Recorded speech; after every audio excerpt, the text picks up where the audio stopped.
Guardians wanted to change up how they wanted to attack 100 Thieves. Maybe going with something that doesn't necessarily...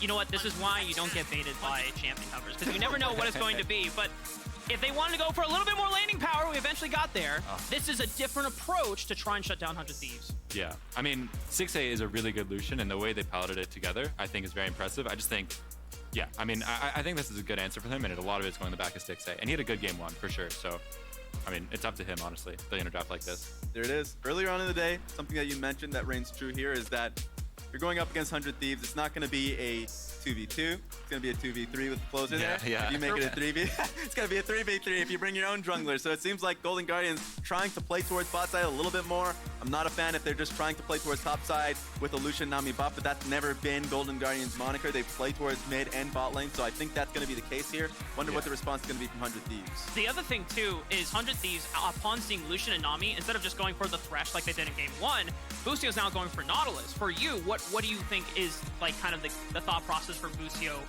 changing up the support pick and reaction? I think the plan was to go Jinx Thresh, but then, yeah, if they go Lucian Nami, Nautilus is one of the few supports that can keep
Ladies and gentlemen, have we got a treat for you? I'm Fwesh.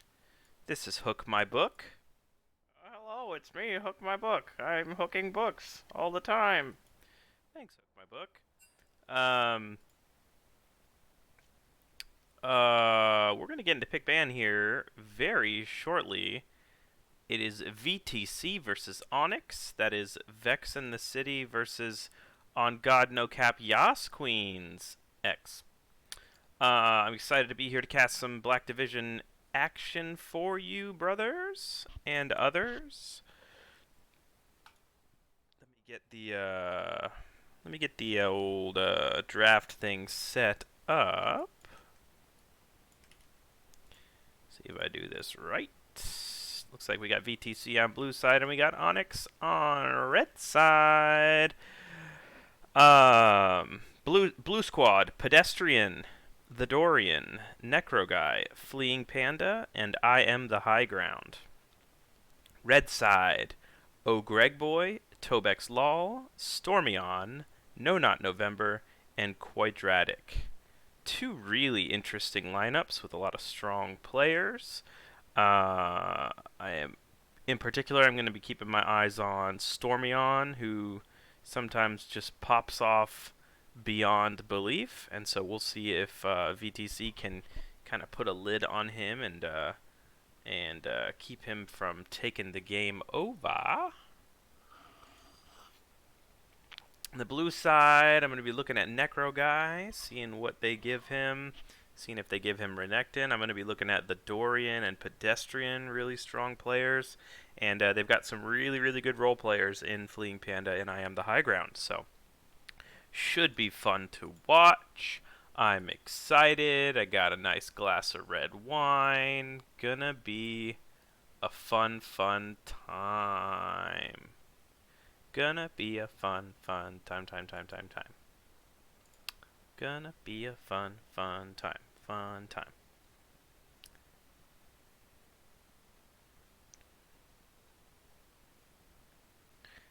La la la la la la la.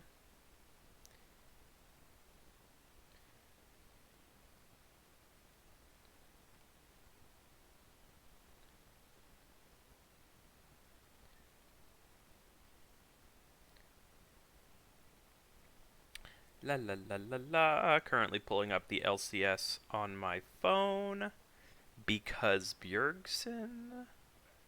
That's all. Just because Bjergsen. He is everything I aspire to be in life, in league, in everything. My phone has a cool little like kickstand attached to it, so I can set it up and glance down at it.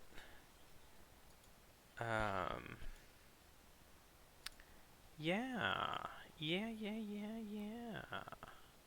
Let me check the records of these two teams and try to be a halfway decent caster here. Where's the sheet? Where's the sheeterino? Where's the sheeterooski?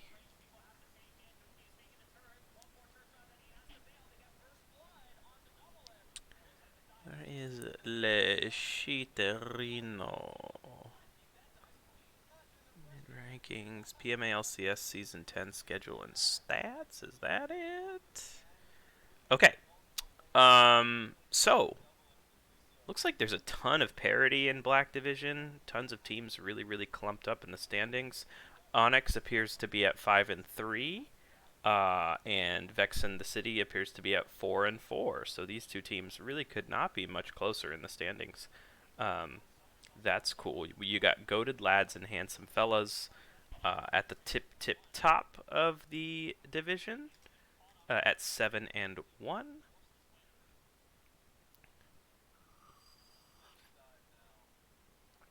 And Red Division looks really competitive as well. I haven't looked at the standings in a while, but Red Division is extremely close. Black Division is extremely close in the middle, with two outliers, one at the bottom, one at the top. But yeah, let's take a look at some stats here while I'm killing time. Somebody is in the restroom or something. Let's start with Onyx, where it says Stormyon plays top lane, but I don't buy that at all. Katarina, Diana, Anivia, Brand, Diana, Anivia, Cassio. Yeah, he has not been playing top lane. That's okay. A man after my own heart with 3 Anivia games. Toby has been given Singed twice. I'm gonna guess they're undefeated on his Singed. I'm gonna fact check that, but I'm gonna take a guess there that they always win when he plays Singed. Singed. Nope, 1-1. 1-1 when he plays Singed. What is their record when Stormion plays Anivia? Because I'm curious. Looks like 1-2 when Stormion's on Anivia. Wait.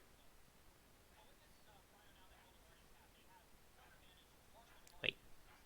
Yeah, I got that right. 1-2. 1-2. We're gonna hop into pick ban right now, ladies and gents. VTC is on blue side.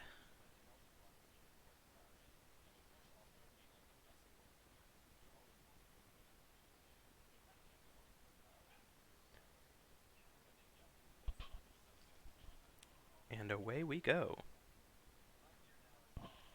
Singed, taken away from Tobex Lol. That's a very, very good ban.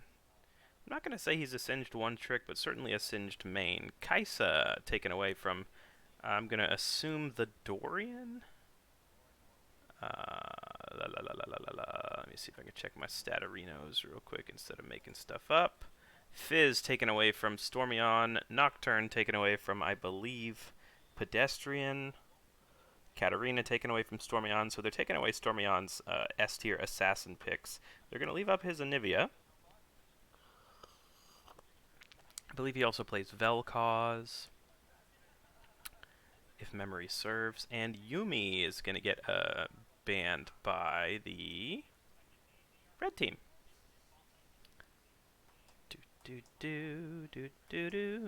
Alright, who wants a face cam?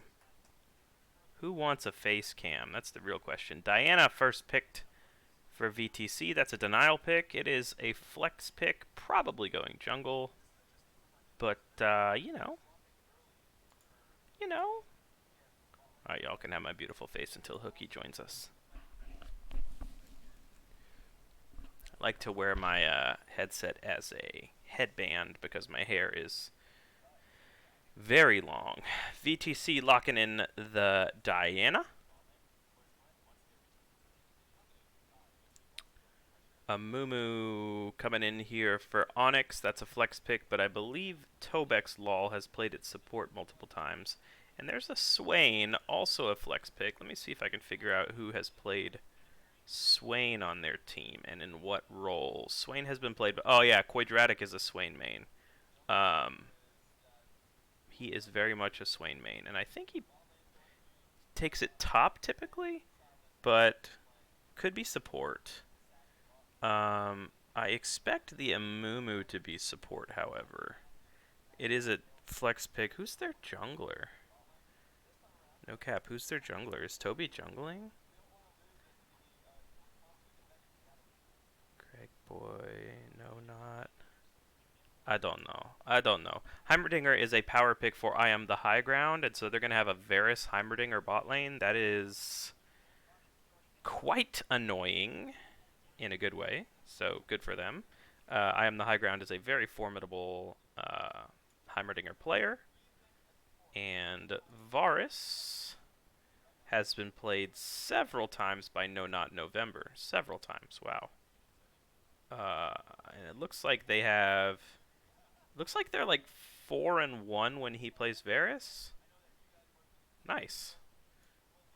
And when I Am the High Ground... Wait, wrong team. Sorry, Varus is a denial pick here. Varus is a denial pick. The Dorian has played it twice. No Not November on the other team has played it a bunch of times. And there's the Stormion Anivia. I'm obviously a big fan of this champion. I think she's really, really strong. And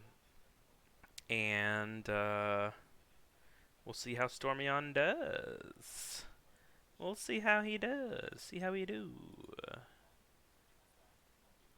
Thank you so much, Fleeing Panda, for updating the stream title. I forgot.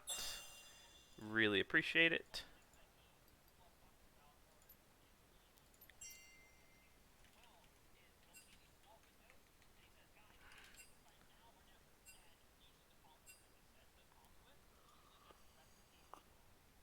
Heading into second phase bans here, we've got Mordekaiser and Renekton taken away from Necro Guy. We got Mundo taken away from Greg Boy. And we got Caitlyn taken away from, I believe, No Not. No, not November. Yeah, I have the pleasure of casting a Heimerdinger and a Nivea game, so you know I'm going to be nitpicking some gameplay, y'all. I'm going to be nitpicking. Nitpicking like a chicken.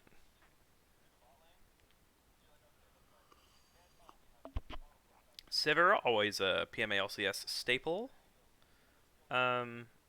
We don't technically know whether Amumu is going support, but it doesn't look like Onyx has ever played at jungle this season, unless I'm just wrong. That looks like a Fleeing Panda Galio coming in, which pairs pretty well with Diana. Not a whole lot of front line to be had here for VTC. What are they going to do for top lane here? What are they going to do? What are they going to do? Olaf.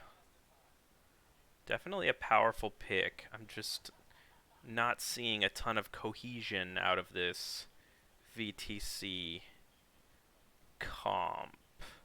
Diana wants to go in and get ulted by Galio. Olaf wants to run at them. Heimerdinger wants to play more zone control, make them run into him. It's not that he can't. I mean, he obviously can poke. His RE can be effective in front-to-back scenarios. But I'm definitely favoring the Onyx team comp as they round it out with Maokai, presumably in the jungle. Some really good front line. Some real beef in the like even Swain is pretty tanky, Amumu's pretty tanky, and Maokai, depending on his build, will be somewhat tanky. And then a really powerful scaling backline of Anivia and Sivir. So my gut reaction is Onyx won the draft.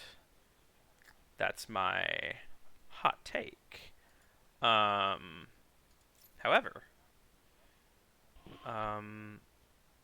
the VTC top lane did have counter pick, and so they had to have known that Swain was going top, unless they didn't do their homework. Because Quadratic is really known for that pick and plays it top all the time. So they had their pick, and they also got to counter pick mid lane, which I don't know that Galio is necessarily a counter pick to Anivia, but he certainly has superior wave clear pre-6 and superior global presence at 6, obviously. So, Packer Diehard, this is what is known as red wine from the refrigerator.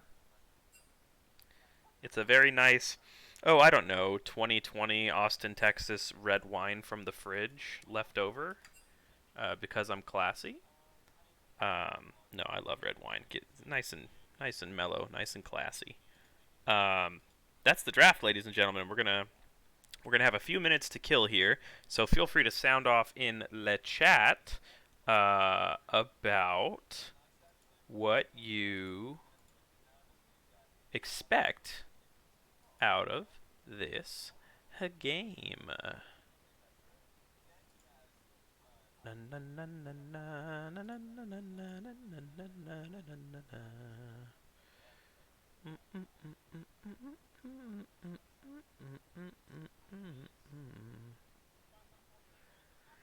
Yeah, I just don't really see how VTC wins this, unless they smash early, which could happen.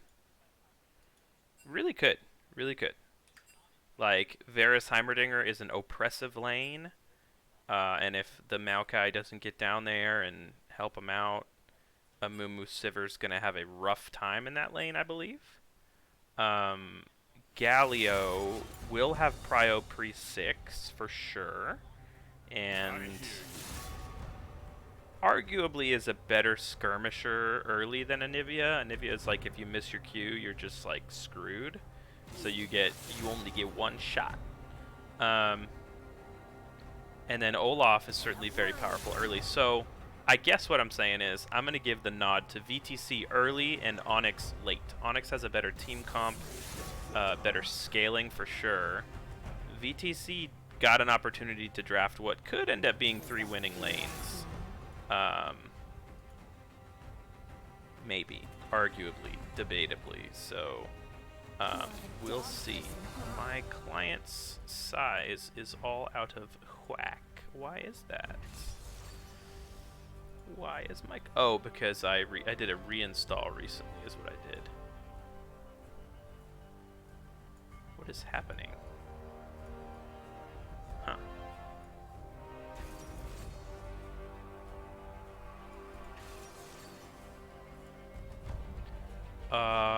Okay, I need to resize my client or something.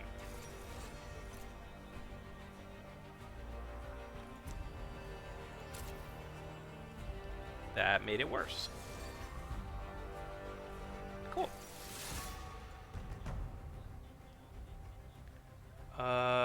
Capture method. Lead client. I mean, I guess I just need to make it smaller. Shall I turn in my Did that badge fix and it? rifle as well? It did fix it. Okay. They're showing Maokai top Amumu jungle. I'm calling well, maybe they're flexing it around. Maybe I'm not giving them enough credit for having a big brain Draftarooski.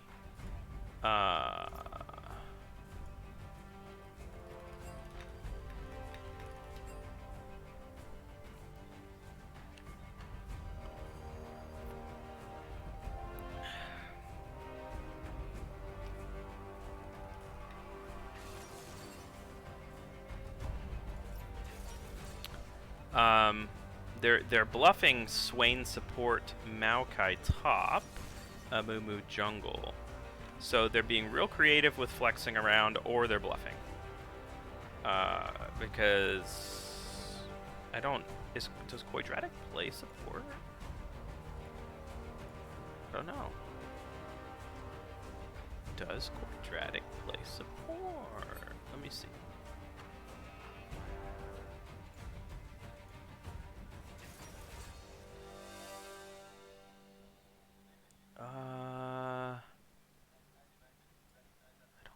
I don't think so. Maybe he does play at support. Oh, maybe he does play at support. Which makes the Onyx draft a little more big brain than I gave it credit for. I mean, I like Swain support here because playing a melee support into Heimerdinger sounds absolutely abysmal, dreadful, nightmarish. And so they then got to so-called counterpick the Olaf with a tank. So I like it. I like Onyx utilizing the flexibility of their roster. So I was wrong about like 3 winning lanes coming in from VTC. Onyx big brains it and gets a little bit spicy here. So good for them for outsmarting me and presumably outsmarting the other team. It's up to you. I can try to jump in there after, or you can stream it me via Discord. Ladies and gentlemen, it is my honor, it is my pleasure to welcome none other than Hook My Book. Hook My Book, how you doing? Pretty good. Sorry for the little bit of a lateness. I had to do a little quick errands going on. You never have to apologize to me, you handsome gentleman. I'm just glad you're here. You can just hop in when spectator delay is over, I think, depending on how they set the lobby settings. So I think Oh. I think you can just spectate. And then Correct me if I'm wrong. We got I am the high ground, fleeing panda, necro guy, pedestrian, and the Dorian, right? Yes, sir. Cool. I'm in there. I'm like in a spectator delay of at least like a minute 55. Perfect. We're in the same spot. Love it. All right. So gut reaction, Hookie. Gut reaction. Who do you think wins this game?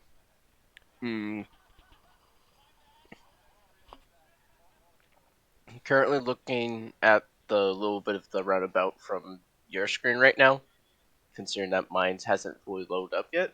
Mm-hmm. So, which side is Onyx and which side is the other? Onyx is on red side and VTC is on blue side. Okay, I have to say on the side of Onyx, they're really going to be power playing on the bot side due to the fact that the Silver Swain comp is definitely there. Um, what I would probably have to say from the top of my head, I would most likely maybe have to give it a little bit to Onyx because they do have a bit of engage and disengage to follow on to. I mean, grant though, on the other side of VTC, we have necessarily a poke and, if need be, a all in, especially if the Olaf or Necrocap manages to, pull something out from him and start leading the charge, then it'll definitely be on the side of PTC when I'm going all in, or it could just be Onyx just poking the maneuverability. It just depends on how well they can peel for each other at this point. I think that's a good point you made about the strong engage of VTC. My fear for them, though, is that they want to go forward. Well, some of their team wants to go forward. Heimerdinger, I don't know, not so much. But um, uh, the red side's team comp is good at playing backward. Like, come into my Anivia ult, come into my Swain. Sivir can always play front to back. Um, Mm-hmm.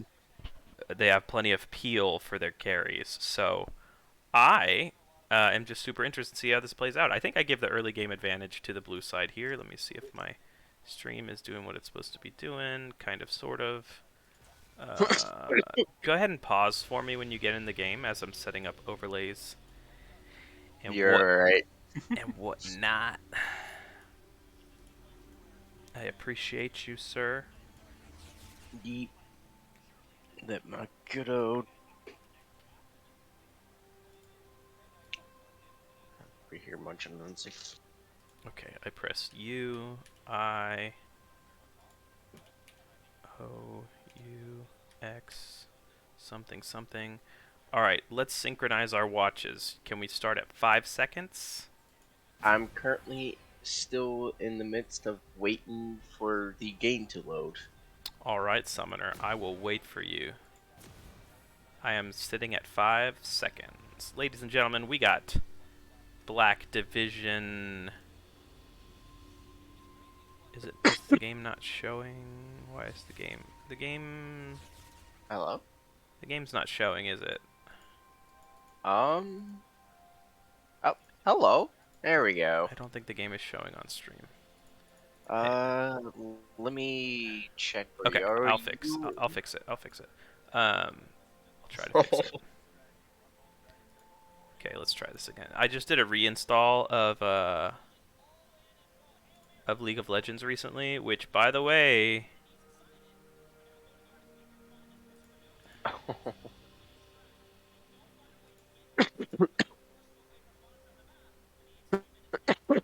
What, did a new update crash your computer a little bit?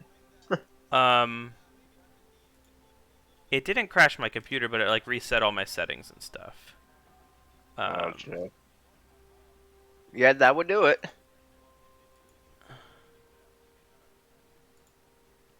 Do I need to change?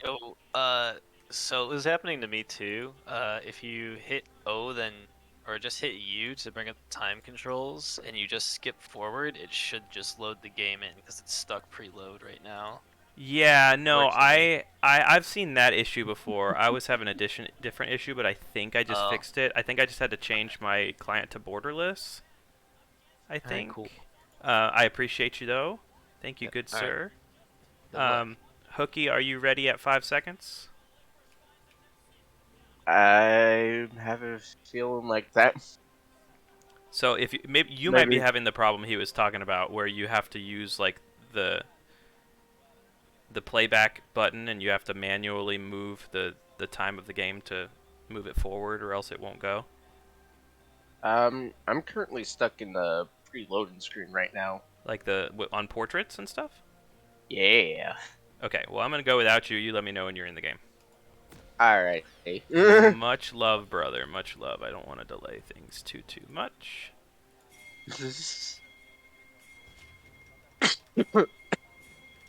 All right. And we're off to the races, ladies and gentlemen.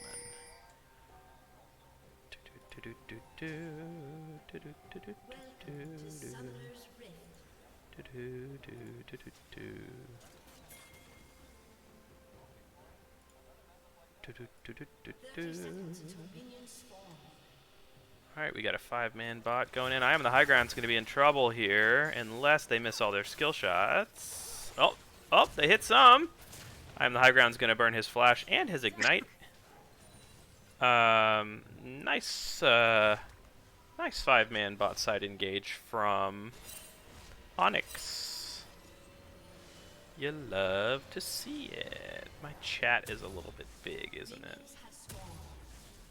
I don't know. Yeah, all my settings got reset. I'm sorry. Sorry, internet. Hopefully it doesn't. Oh, the overlay. Where's the overlay? Where's my overlay? Where's my overlay? There we go. Sorry about that. Okay, junglers. Diana appears to be starting leashless topside. Tobex is jungling. That's new to me. Good for him. And he is starting bot side with a leash.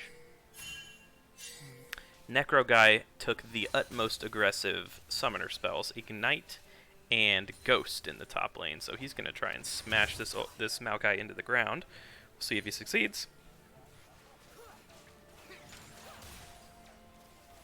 I am the high ground doing a nice job being obnoxious with his turrets and using them for brush control. You can tell he's very experienced on this pick.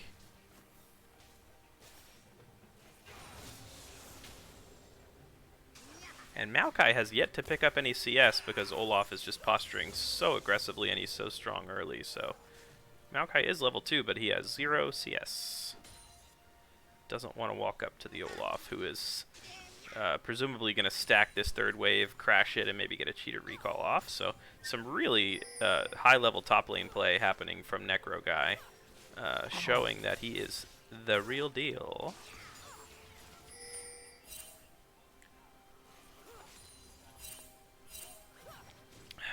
Anivia going bot. No, looking for Diana, but Anivia's only level 2. Does Stormyon get this kill? It looks like he does. Wow. Super impressive jungle tracking there from Stormyon to pick up first blood on the Diana. He knew exactly what was going on. Typically jungle tracking is a team effort, so props to his entire team for knowing exactly where Diana was and when. And Stormyon using his mid-prio to just really punish Pedestrian. Nice backstep there from Stormyon to avoid losing his egg to the Galio Q. And Stormyon is doing Stormyon things, ladies and gentlemen. He also took Phase Rush on Anivia, which is not standard, but if he's gonna need to run backward away from Olaf and away from Diana and away from Galio, I don't hate it at all. Stormyon TP's back to lane with boots and ruby crystal, so presumably he's gonna build into Rod of Ages if he has a ruby crystal first. I really like Rod of Ages a lot on Anivia. I think it's turbo broken. We are seeing a CS lead develop for the Dorian and I am the high ground. Quite a fat CS lead, although No Not and Quadratic will soak up this cannon wave that is coming to them. Alright, where are you sitting at, good sir? 437, 438, 439, 440, 441. 442, 443.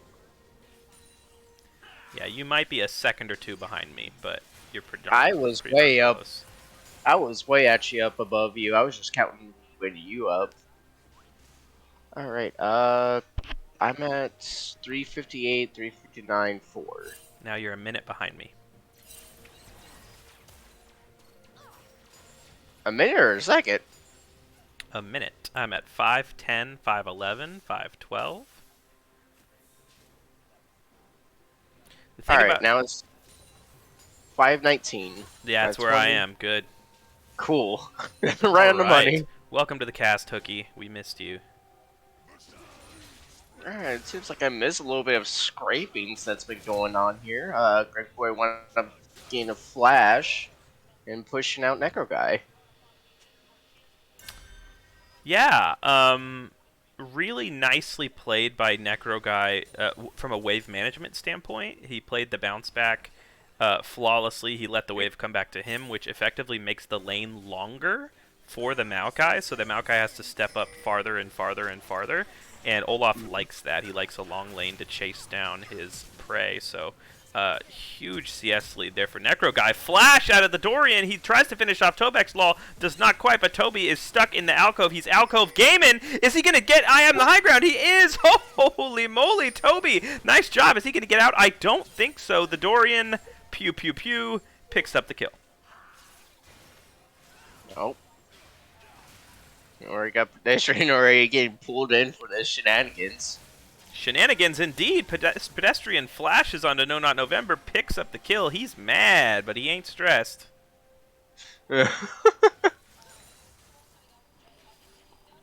Dude. Definitely what we got going on here is definitely some picking up movement. Picking up movement indeed. Stormyon is bot. He has roamed. Do they know he's there? He might be in a 1v3, though. He might think the better of this. Let's see what he does. He is looking, and he says, nah, I'm going to walk away from this. Y'all got too many folks. But he's going to get pincered by Galio. Nice flash into E from the Galio, but a really good wall from Stormyon separates the Galio from him. Stormyon showing his comfort on this champion, so he's going to get away without burning his flash. And they are going to get the flash out of Galio, which is a pretty big deal. Galio flash is very, very powerful. Fleeing Panda appears to be building into a Lost Chapter item like Everfrost, which is pretty standard on Galio. I like to go way greedier and build either Rocket Belt or Night Harvester for the damage. However, he's got a Heimerdinger and a Diana on his team, so going with more utility and CC with the Everfrost seems totally reasonable. He does not have to pump out a lot of damage this game to be effective. The CS lead in the top lane is 35, 36, 37 for Necro Guy, who's really putting on a clinic up there. Now, Greg Boy is going to be... Oh, yeah, he's freezing the wave on him, too. Necro Guy, it ain't fair. Whew. Well, don't break the freeze. Keep it. 40 CS lead for Necro Guy. And they're looking at Herald here, given how strong their top side of the map is. Galio is 7, which is bigger than 6. I'm not a mathematician, but really nicely played by Stormyon there to get 2 empowered E's off using the help of his wall. Wow. Why does Stormyon have a Giant's Belt? Is he going to rush... why does Stormyon have a Giant's Belt? I mean, who's to say? Maybe with a little bit extra added health. Maybe looking at trying to do Demonic's Embrace. Right, that's the only thing I can think of that makes sense is like a Demonic Embrace rush. But he also has a Sapphire Crystal, and he hasn't bought Tier. I think Stormyon and I need to have a chat after this.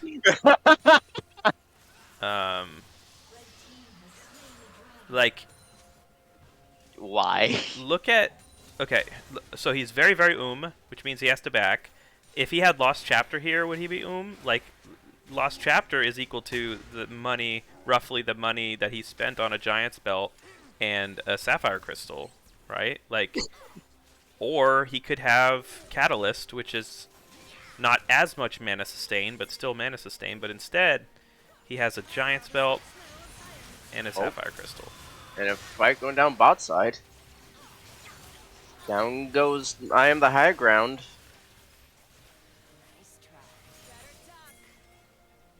DeLorean's trying to pick up something, but we got Tobex trying to go in, but we see Galio all coming down and go downs to Boix. Go downs to Boix indeed. Nice ulti from Fleeing Panda. The Varus is now quite fed. Necro Guy chasing down O'Greg Boy. He tanks a tower shot. He might die to caster minions. It's gonna be close, but he does not. He is very, very low, but here's the dive coming in onto Stormion, who used his TP to help out bot. Nice! Varus got executed. Wait, did Varus get... what? Okay, so Varus got executed. That's really unlucky because he has a bounty. Stormion does pick up a kill, however. He's now 2-0, but look at his mana. He's already running out of mana because of his itemization. Like... Stormion, you are a great, great player, but I'm triggered. It means the stat. Stormion wound up having his passive wind up popping from that little He sure did. shenanigan fiasco. Really nice flash from I Am the High Ground. Really nice flash there to avoid the Mummy Bandage Toss as well as the Anivia Q. The CS lead in top lane for Necro Guy is now 53, so he has a farming bounty. Oh no. And I dare say I was right about these team comps. That is the early game advantage very much on the side of the blue squad. The red squad just needs to hang on and scale. 2 kills in the pocket of Anivia is good if she'll build items. I don't know. I don't know. Honestly, I would respect Greg Boy a little bit, but holy hell, they just need a little bit of help. Here comes the top lane dive, and Necro Guy gets a kill in his pocket. Very nice. I don't think Diana needed a flash there, but she does just out of an abundance of caution. Varus now has a 200 gold bounty, and the lead for VTC is 3,000. It is above 3,000. Oof. Now again, here's Toby coming in for the gank. Lots of flashes blown to get this gank started. Down goes the Varus. The shutdown goes in the pocket of Quadratic. Can they get him on the high ground? He has no flash. They're going to get him as well, I think. Can they put the kill in the pocket of No Not November? They do not. That is a little bit sad. But the sad Mummy is happy because he got a kill. Stormion shows up to share the plate. What a scumbag. No, I'm just kidding. I'm totally kidding. My favorite thing to do as Anivia, though, is I'm gonna hijack the camera for a second. Like, let's say I'm on this turret and I'm about to get a plate, and someone tries to walk up here. I throw a wall down so that they can't get in range to share the plate with me. Oh, that is my favorite. Fleeing Panda, meanwhile, Stormion's gonna miss a cannon wave, and Fleeing Panda's gonna get a plate out of it. Stormion putting a little bit of damage down. Yeah. No, Greg Boy, what are you doing, you mad lad? You know Olaf's up over there. Do you have chat open, Mr. Hooky Bookie? No, I do not. Do you have a second monitor? Yes, I do. Can you be in charge of looking at chat? Because I always forget to look at chat because I only have one monitor. And so if anybody says anything, feel free to respond or bring it up, and we can be interactive. But I'm super bad about checking chat while I'm casting. All right. And we got a little bit of. We already have a little bit of talking going on. That's nice. Let me take myself out of full screen. Let's see if I can do a little bit of borderless going on. Or maybe windowed. Probably help me. There we go. Oh. That is a lot of CC and damage being dumped onto Tobex Lol, and he is dead. Who got the kill? Varus? Yes, I believe so. And Varus is on his shield bow completion. Diana is on her Nashor's Tooth completion, and Olaf is on his Ravenous Hydra. That's Ravenous Hydra, right? Not Titanic Hydra. Alright, so let's see what we got going on here.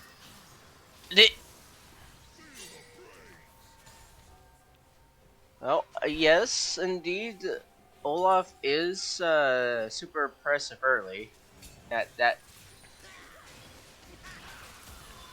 That is without a doubt. Nice ignite onto Quadratic. Can the Dorian take him down? Yes, a High Ground takes the kill credit. No, not November, fighting back, but a double kill into the pocket of High Ground. This bot lane for VTC is playing really, really well, and it looks like first brick is going to go solo into Olaf's pocket. Blue team way ahead, making me look foolish for predicting a red victory here.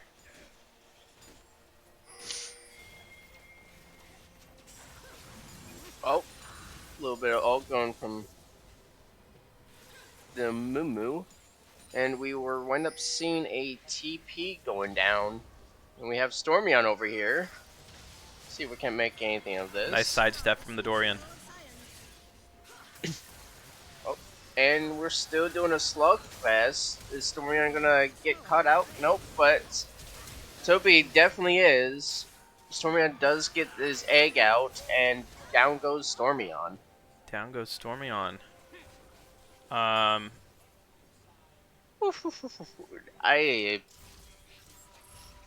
would have to say this is going to be a really rough time for the side of Onyx, for sure. Yeah. Yeah.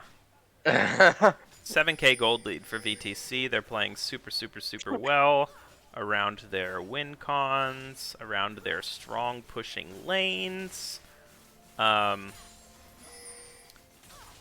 I wish that they gave a little bit more help on the side of Onyx to Greg Boy, at least a little bit, because ain't nothing worse than a really buffy Olaf.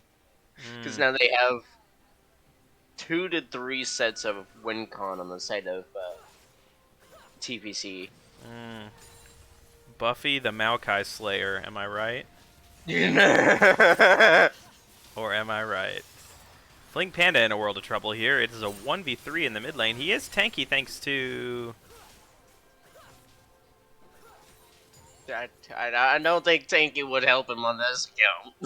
It's weird. There's a visual bug. I can't see what keystone Galio took unless he like misclicked and didn't take a keystone, which is possible. But I was about to be like, he's tanky thanks to his aftershock. But on my screen, Galio doesn't have a keystone. Oh, Greg Boy wound up uses an ult, but unfortunately Olaf wound up reacting to that ult and is running Greg Boy down. Getting super ugly in the top lane, but not if you're Necro Guy. Necro Guy is sitting pretty. He is, that is a huge Olaf, and, I'm not gonna lie, I feel bad for Greg Boy. yeah, that's tough, but he did have counter pick, I must say. However, maybe... Wait. He had counter pick and he proceeded to play. Well, yes, but it could have been it could have been a situation where Onyx outflexed themselves, right? Like maybe they were fully intending to take Swain top, and then they saw the Olaf and panicked, or they saw Varus Heimerdinger and panicked and needed a ranged support. So sometimes, if you flex too much in draft, you can put yourself in weird situations where at the very end you have to decide. Tobek's getting CC'd by the Heimerdinger, getting run down by the Olaf. He's dead. I am the high ground is on a rampage. Quadratic is into the thick of it. Nice wall from Stormion. Necro Guy says, okay, I'm going in. Pedestrian goes a little bit too deep. Fleeing Panda's in there deep, but we are seeing bloodshed all over the place. That's a killing spree for Necro Guy, and it is a 2-for-1 overall in favor of VTC. Yeah, no, it's starting to become to it. I'm hoping the guy that Onyx understands and realizes that Necro Guy is now the battle boss. in Necro a team guy fight now. is definitely a bit of a battle boss. Yeah. The Diana's strong too, though. She's on 2 items. Varus has plenty of gold. The Heimerdinger has plenty of gold. So the gold is really spread out across VTC. Necro guy's in a weird spot here. He doesn't have ulti, doesn't have ghost. Here comes Stormy on. We'll see who gets this big shutdown, and it goes into Sivir's pocket. That is huge. That is absolutely huge, and they're gonna try and secure the dragon on the back of that pick. It looks like VTC wants to contest in a 4v5, or they're trying to steal. They throw a ton of poke at it, and Fleeing Panda goes in. Red team is running away instead of opting into a 5v4. So I would imagine they would still need their ults a little bit because Greg Boy did use his ult early on to make sure no shenanigans was gonna be played. I don't Can't say that I would disagree, but it's just kind of like gotta make something happen, boyos. Yeah, that was I think an opportunity to. I don't know. I don't like the contest from the blue squad first and foremost. Like maybe send Pedestrian in to try to steal, but it's 4v5. Like don't throw your lead. And I also don't like how red squad didn't opt into the 5v4 after taking dragon. Couldn't they have just said, "All right, we take it and then we fight"? I don't know. I don't know. It can go either which way. They're probably scared because the amount of backlash from both Varus and Heimerdinger alone with those damages can be a little bit of a troublesome nuisance. And you are right in that it looks like they didn't have Sivir ult to run at him. They didn't have Mummy ult. They didn't have Maokai ult. And so maybe they were saying, we don't have ults, don't fight, don't fight. Possibly. But they were united, which is what matters, right? Like the old adage of follow the call, even if the call is wrong. It's way better than being split. So I will give those props to the red team where credit is due. Let's see. Does Olaf have a 90% win rate with his lanes? A 90% win rate with his lanes? What do you mean? Yeah. Seeing from the chat is where it's like, so we pep talk and just do our best. We just don't have the Olaf counter practice. Olaf wins 90% of lanes. Olaf wins 90% of lanes. I mean, yeah, that's yeah. Oh, and they was trying to catch Neko guy, but Neko guy just gets out of that. Oh, going back in. Will this come a 2v3? Nope. Neko guy just fighting like his life depended on it, but he gets going down by No Nut. And blue team doing exactly what they should. Starting Baron when red squad shows 4 on the other side of the map. They will secure the Baron successfully. They did get another kill into the pocket of Sivir, they being Onyx. And they're going to see if they can get this mid turret, this mid outer turret, while VTC is on reset. So this is a really heads up play from Onyx. And they're going to get an objective bounty from this too. So it sucks to give up Baron, but the gold lead has actually narrowed slightly. It's about 6.5k, whereas it was up above 8k at one point. So you never want to see your opponent get Baron, but I like the way the red team is sort of mitigating their losses and stalling this game out, which is exactly what they need for Sivir and Anivia to take over. Right. Honestly, I mean, despite them losing Baron, I'm kind of glad that they did take out Neko guy, because Neko guy with Baron buff, he could just perma split. Yeah, that's the word I was looking for. Perma split, and then that would just been a really rough time on the side of Onyx. Hex Drinker and Jock show on Olaf, so he's going to be pretty tonky too, which really means it's Sivir's job to kill him, and not really anybody else's. Blue team going into the jungle looking for picks. I would like to see them playing around this mid minion wave and not messing around in the jungle, but well, I guess they're trying to set up for dragon. Okay, I don't hate this. They're trying to set up for dragon. They're deep in the jungle getting vision. But you know, getting pressure first is a good way to go about getting dragon prio as well, because they actually have lost mid prio. Which is interesting. I mean, dragon spawns in 10 seconds. It's probably not going to matter that they lost mid prio, but Oh, and bush tactics. Heimerdinger brush cheese. Oh, and Necro Olaf guy's going in. Getting a double kill right out the gate. Insta double kill. Sivir. If anyone can kill him, it's Sivir.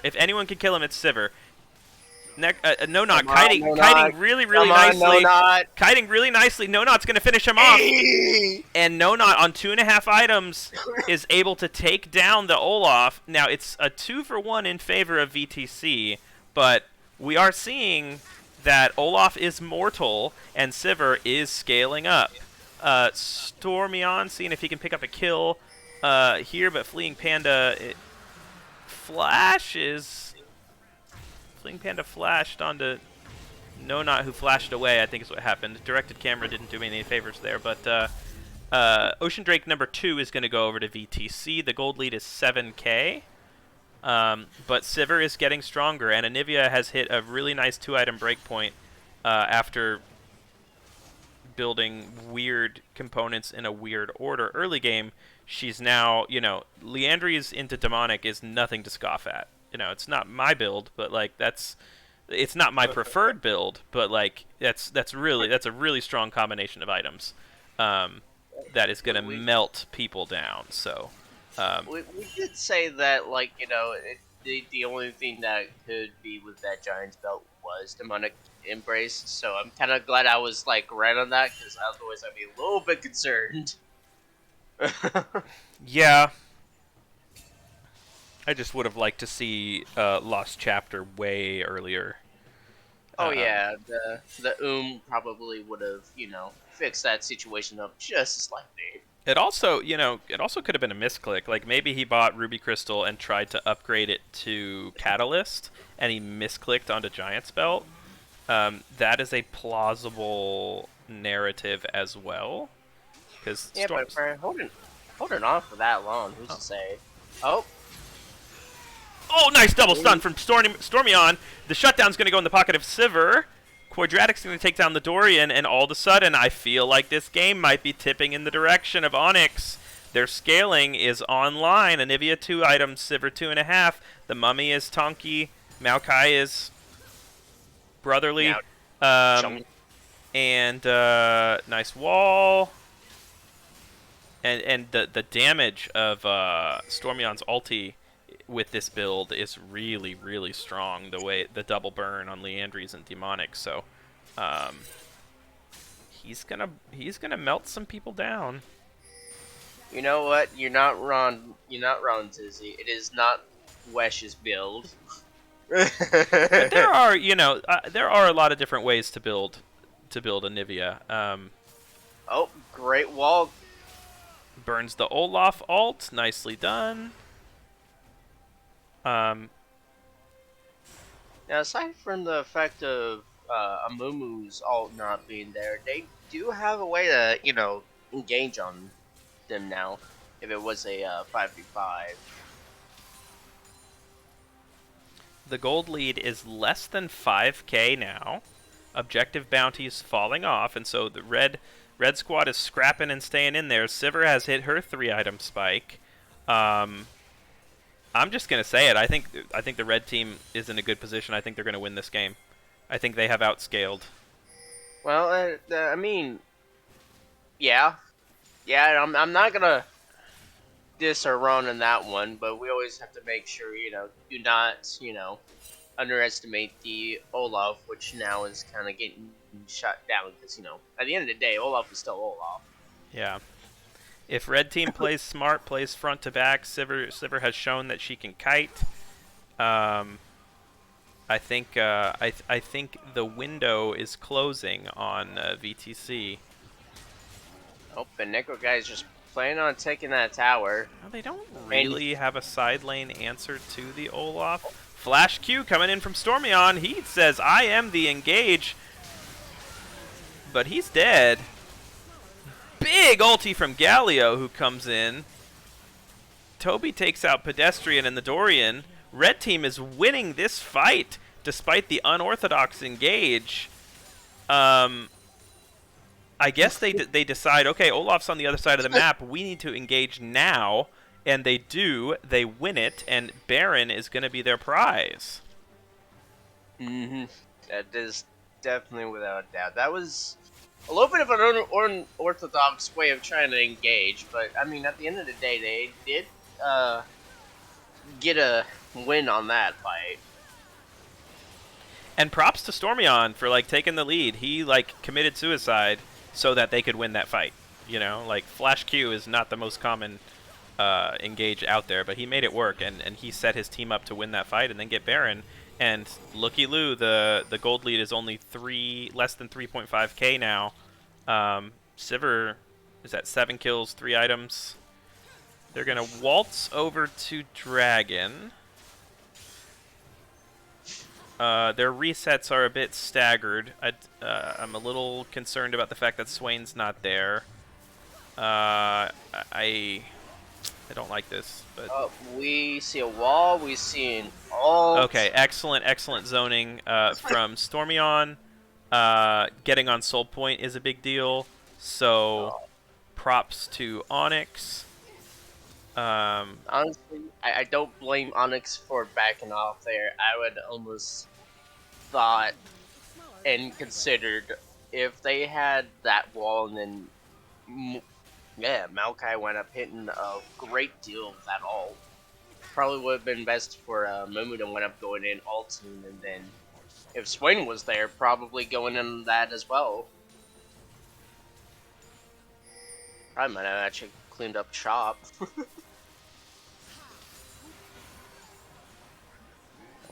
And we're definitely still seeing a little bit of skirmishes going on here and there.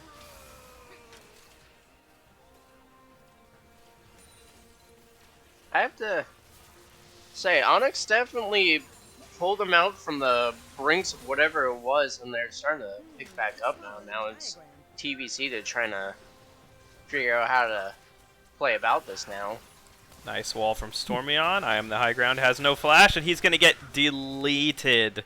The power of a Nivea wall and the range of a Nivea wall is very, very deceptive.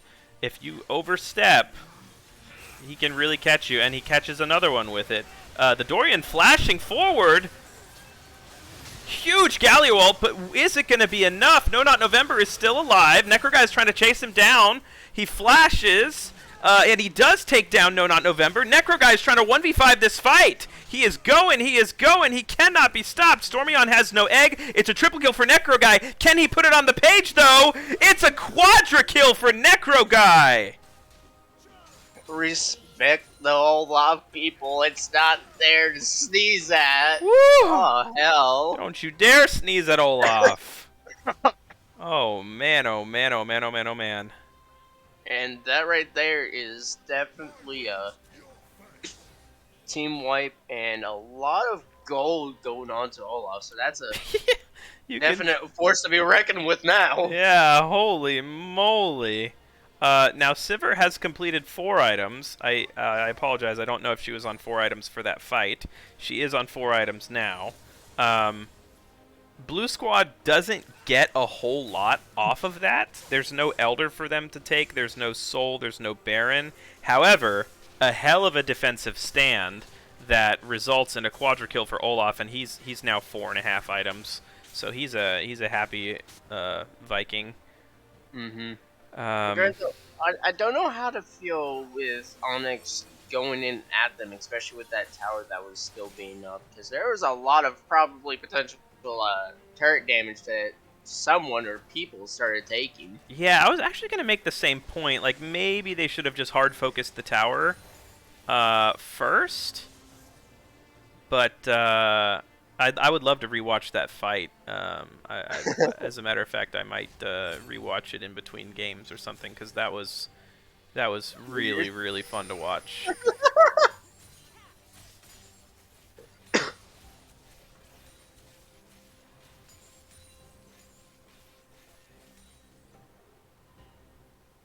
Alrighty. Well, right now on the side of Onyx, they are now one dragon away from having soul. Yeah, and that dragon spawns in 1 minute and 10 seconds. Toby is currently on the wrong side of the map. He wants to pick up this turret, and he does, but bot side River is completely in control of VTC. Now, they lose mid-prio, and so as a result, they might lose the River too. It looks like they're sending Olaf back to pick up the mid-wave. And he's going to show on that wave, and so Red Team's going to know that they can fight because Olaf's not here, and in they go. They say, no, Olaf, we are fighting. Quadratic takes down on the high ground. Olaf is showing up, but what can he get done? They're going to dogpile onto the Olaf. No, Not's got to be really careful with his spacing here. It's 4 against Olaf, and Olaf survives for a hilarious amount of time, but a fat bounty goes in the pocket of No Not November. And that's 2 dead on the side of VTC. It looks like they are going to be in prime position to pick up this Drake Soul. Yeah, I don't know how to feel about that little bit of a fight going on the side of. Oh, well, by a pedestrian, Stormion just bobs him. And the gold lead has all but disappeared. It's going to be Ocean Soul on the side of Onyx. I love how decisive they are with their engages. You can tell that their shot calling is united. You can tell that the moment they saw Olaf show on that mid wave, which I said, you know, they lost mid prio, someone's going to go back and catch this wave, and they send Olaf. The minute Olaf showed on that wave, Red Team engaged. We saw a flash in from Quadratic. We saw a flash in from Maokai. And this game has really tipped in favor of Onyx. Mm-hmm. After a long, hard-fought struggle early on, they're now starting to get their footing. I want to know what was going on through the mind of BTC.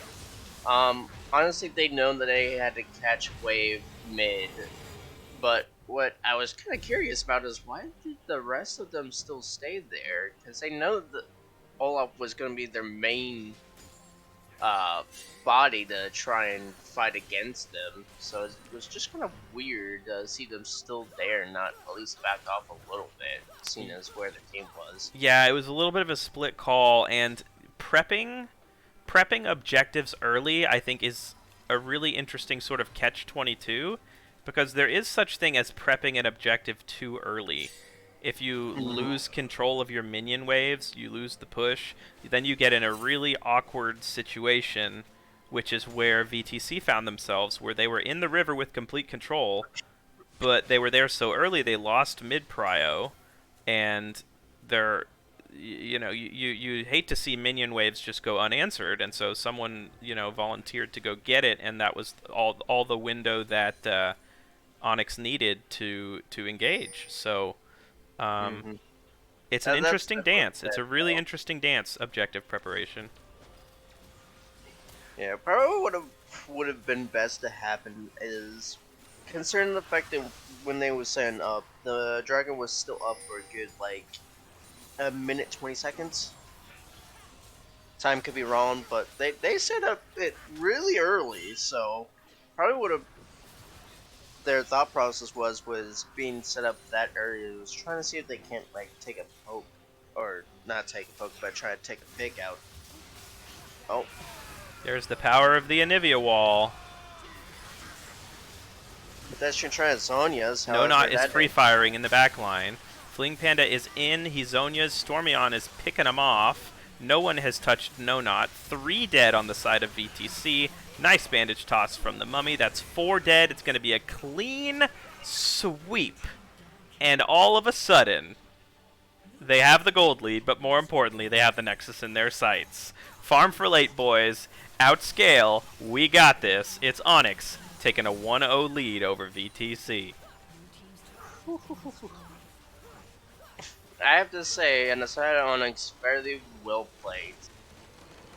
because I know that had to be a little bit of a fight going on. They showed great resilience. They showed really decisive shot calling and decisive engages, even when they were behind. They played to their win cons, the Sivir and the Anivia scaling.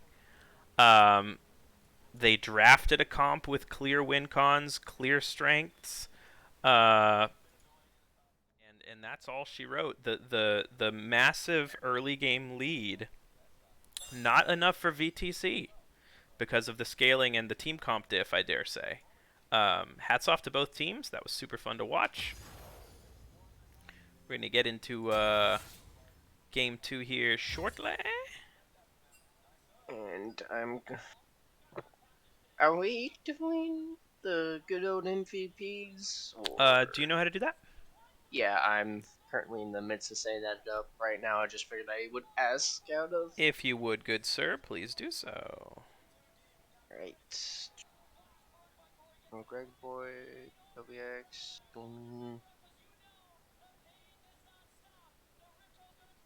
Who was the other two?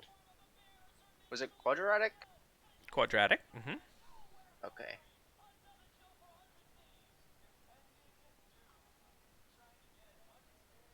And where is... No, not okay. There's no not. Friends, I'm going to go ahead and run an ad so that we can make some cash money. Stick around and please vote in the Game 1 MVP poll. We'll be right back.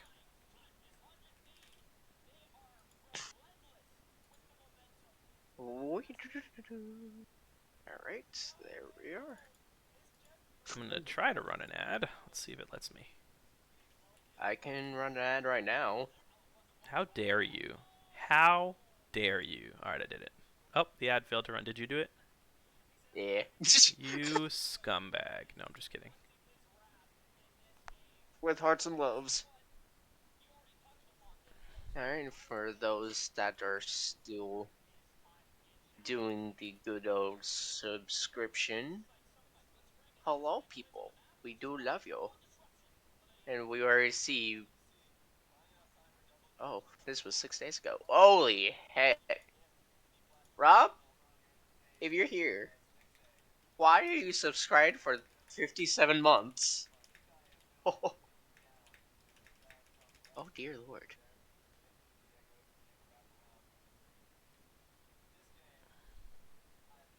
Alrighty.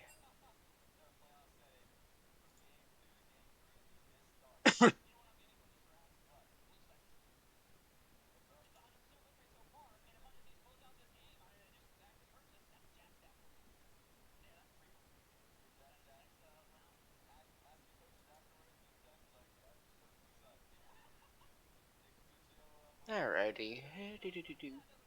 So, really simple question for you, buddy. What's up? Well, what would you say be MVP for Game 1? No, not November.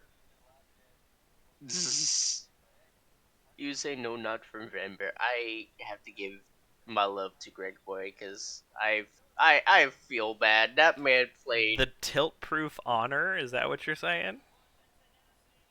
All right, listen. How much do you have not to tilt on an Olaf pick and get run down as the way as you did? The man had definitely great ults to run behind too. So he had all the peel for no not to glance around. That is a take. That is a take. Alrighty, and No, don't get me wrong. I would honor the shit out of Greg Boy for the tilt proof and for doing his job despite getting pooped on in lane, which it is Olaf, and I think it was Dylan who made the point that Olaf is going to win most lanes, and he's going to win a lot of lanes hard, and Necro Guy played it really, really, really well. So it's not as though Greg Boy necessarily did something wrong. Grant though, with the good old no not his favorite pick being Varus, which I do respect because I'm also a Vars player myself. He started laying down a little bit. Actually, wait. No, he was playing Sivir. Don't mind me, people. I'm just having brain farts. Brain farts. Okay, it seems like the teams are powwowing and we're going to have a tiny bit of a break. So I'm going to get another glass of wine. Another glass of wine. Call me Tyrion Lannister. I'm currently being your typical white person and drinking a double shot Starbucks. What chocolate?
Hooky booky.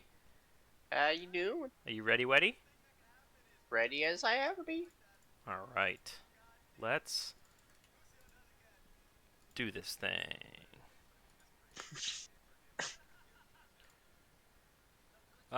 We have switched sides. Onyx blue side. VTC red side.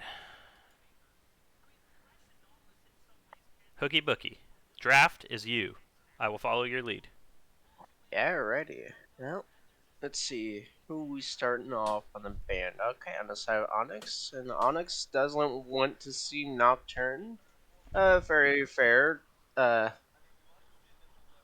Definitely, see Nocturne as being a potential, issue. We have Katarina on the side of PTC. We definitely don't want to see Stormy on a Katarina spree. Onyx doesn't want to be dealing with, say, Olaf. I can respect that, especially since last game was turned into a little bit of a problem. Another band going on? Yep, another band going on against Stormyon with his. Guys, I really don't want to see uh, Stormyon trying to pop off in any case scenarios. Does anyone play Yumi on the side of VTC? A little bit of a weird pick. I can still respect it nonetheless. I'm pretty sure she did get nerfed, so Yeah, I who's think to she's say? still pretty OP right now since her rework thing. Why am I blurry? Alrighty, and on the side of VTC, they are getting rid of Singe. The Which, Toby I mean, special. I always originally thought that it would be like a little like Greg Boy nuisance, but I always keep forgetting that Toby does play some Singe jungle, and that looks like another Mumu. Yep, definitely a Mumu pick on the side of Onyx. Strong flex pick. I like it. I like the first pick, and I like the Olaf adaptation. That was a problem. Oh, and on the side of VTC, they're going to go ahead and take a Navia straight from Stormion's hands, seeing what they can make use of it. Oh yeah, Fleeing Panda plays Anivia. Yeah. Hey. Hey. Alright, what would be the next pick for VTC? We're making a decision grabbing. Milio, okay, that's definitely gonna be a roundabout. Milio does indeed to be a little bit of a annoying champion to play against. The early poke damage and then the range enhancements does make it a really rough time for the side of bot. What will Onyx say to the good old Anivia Emilio? Okay, on the side of Onyx, the good old No Not November specialty. And what would they have as the third pick?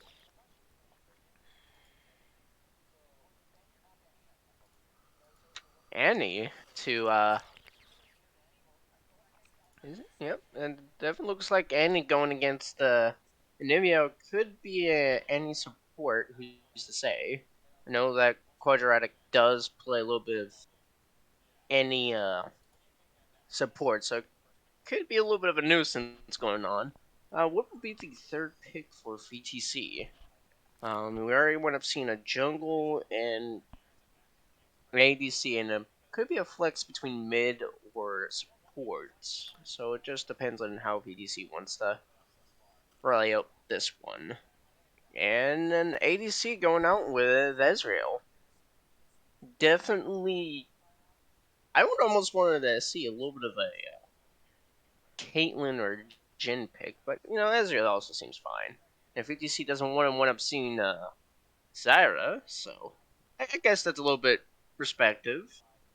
Onyx banning OP Mordekaiser. BTC doesn't want to dealing with another Swain from Quadratic. That's completely understandable. And what would be the final pick on this? Got to be a Renekton ban, right? I mean, I would think so, but who's to say? And they got a little bit of options going on. I like how they targeted Quadradic's two best champions, Zyra and Swain. Or maybe not his Oh, strictly best Kindred. champions, but two very flexible champions. Kindred, okay. Oh, and on the top side, or could be jungle, we are seeing a Dr. Mundo. That is a Greg Boy staple. Ooh. Probably top.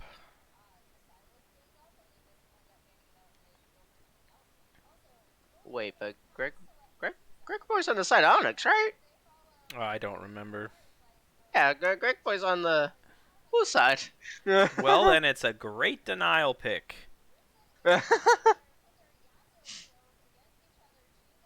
Great denial pick. That was and I guess that sums up to the Annie. So it's definitely gonna be Annie mid and a Nami support. What are they going to do with top side, being as a Dr. Mundo? Could be I'm not Mundo one Jungle, like you said. right. Well, you know, have at least a little bit of a fighting going on. So let's see, what will Greg Boy wind up throwing about? Maokai. Back on the Maokai, okay. Maokai Nami's really Alright. good synergy. I guess the Maokai against the Mundo wouldn't be the most hateful thing. I mean, definitely would proc Mundo's passive early. Granted, I'm not sure how well early it's gonna be. And looks like VTC. Oh, the Quadratic Ilaoi. Oh, baby. Let's go, Quadratic. Wait, is that Quadratic's team? No. What looks like from the sea is there's definitely a Who Dr. plays Mundo jungle. Who plays Ilaoi? I'm so confused. They keep getting bamboozled. Pedestrian is going to be a plain Alawi, and Clean Panda's doing a Mundo jungle from the looks of it. I don't understand. No, Fleeing Panda plays Anivia.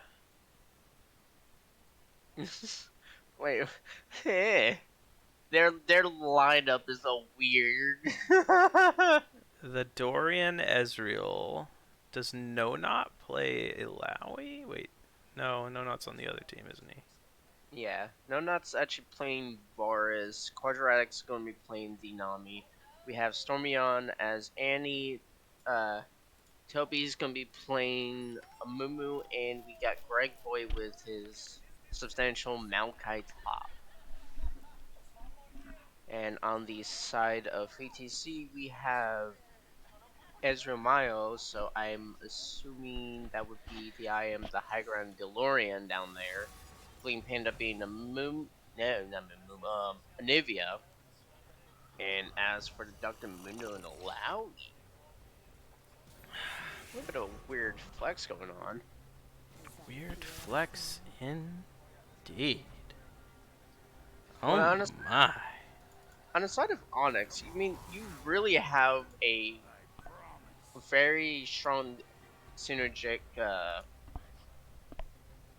team that bounce around, but on the side of VTC, you have a little bit of a nuisance going on. I'm not gonna lie, and with Milio to a Maokai, Milio's AOE cleanse might be a little bit of a troublesome nuisance on its own.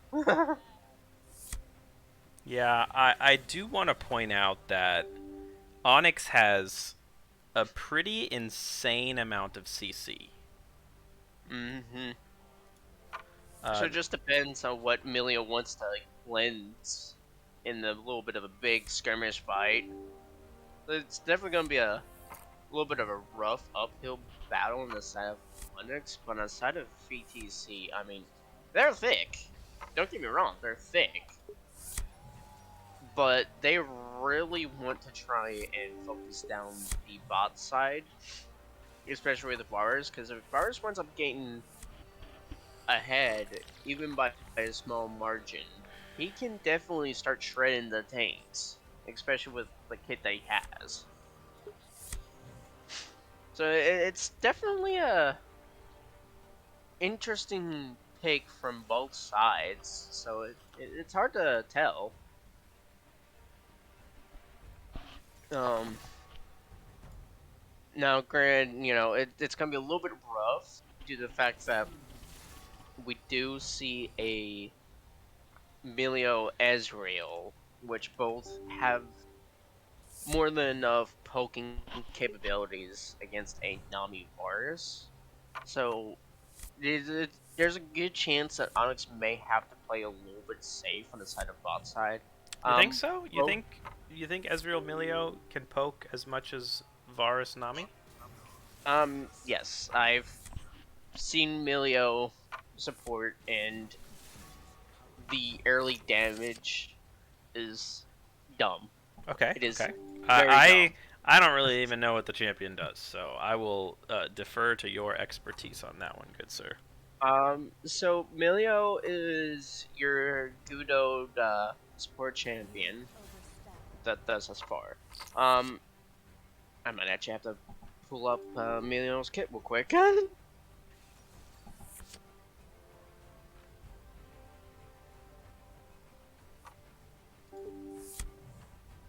Whee. Go down. Okay, so basically, Milio's with the passive, Milio's abilities enhances allies on touch, so making their next spell or attack deal a burst of extra damage and burn on the target. So that's already annoying on its own feet. You got your Milio Q, which kicks a ball, which will knock back the enemy and also damaging the AOE, a little bit of an AOE damage. It's not big, but it's small, but does a bit of damage. You got the W, of which gives your allies, including I don't know whether it be Milio himself, or it could be like just the allies, but the allies gets enhanced auto range. So, and not only that, but it also does heal. So we always gotta do that. Then you also got E, which gives shield as well as movement speed, and then the alt of which heals and cleanse, does an AOE cleanse basically. Today I So- learned.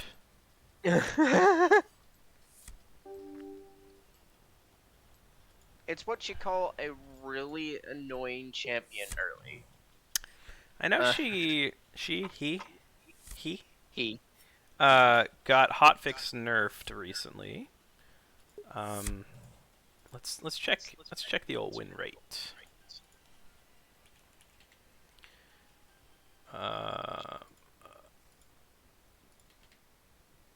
Oh, S plus tier. Still above 50% win rate and listed as S plus tier on u.gg. Yeah, the thing that, is the key point with Milio is that the kit is based around helping and enhancing his allies. So basically, you're going to be seeing an enhanced range of Ezreal as well as, damage.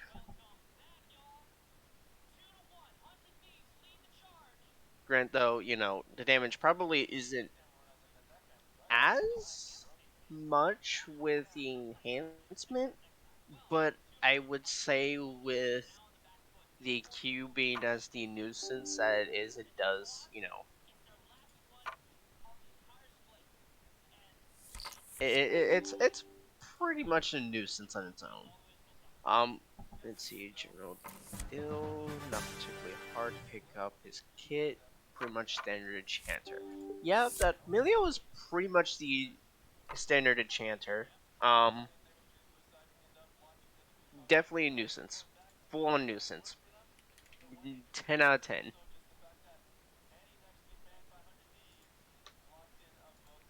I love front lash. Clap, clap, clap, clap, clap. I love front lash.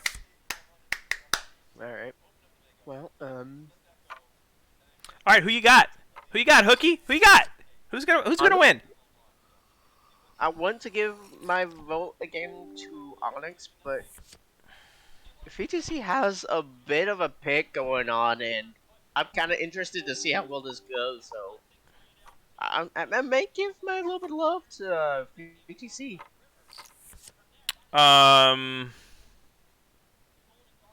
Tough choice. Tough choice. Tough choice. Tough choice.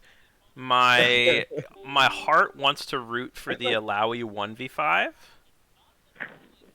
because like Olaf falls off a bit, right? Alawi can 1v5 if she gets turbo fed. So my heart wants Necro Guy to 1v5. My head says the comp on the blue side is just a lot better and has so much CC and has a ton of synergy. I love their comp. So we'll see what happens. Oh, without doubt. Alrighty, and as we go.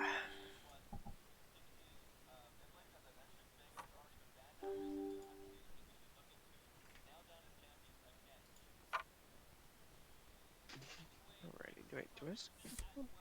Yes, I do.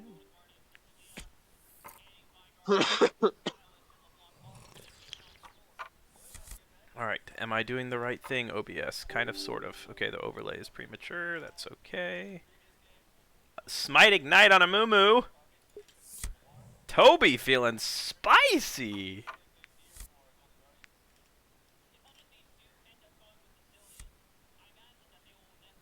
Spicy, spicy. It is in fact Pedestrian in the jungle on Mundo.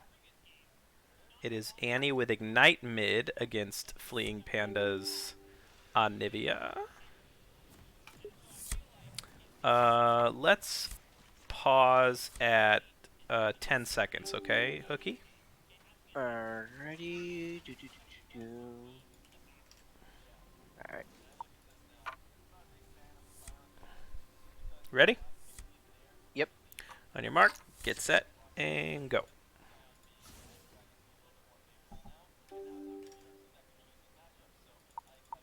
Alright, go ahead and get these projected timers going.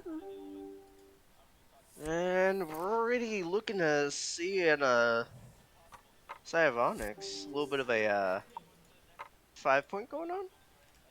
They're gonna get seen by Nivea, so well, and then they're still looking. Oh, and they backed off. Not exactly the way that I would definitely go about on the side of Onyx, just going straight from mid down. Oh, they're still going around trying to see if they can do anything. We see a flash going off from Stormyon. Stormyon hitting someone with the stun, but flash going out from Ezreal.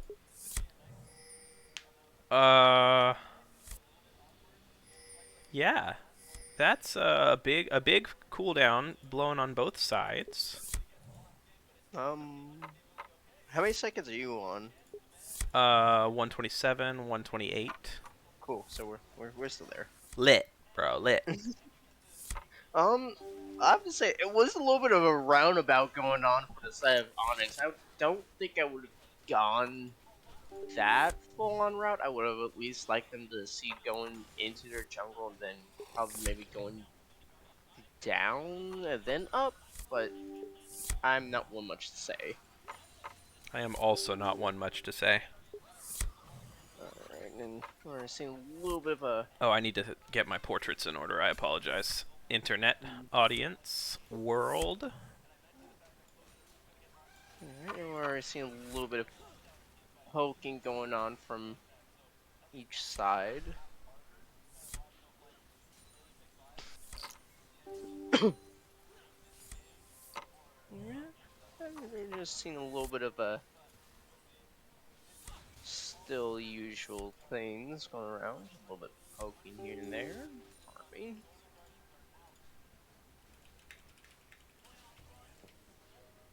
I need to fix this real quick because otherwise it's going to drive me insane. There we go. I feel a little bit better now.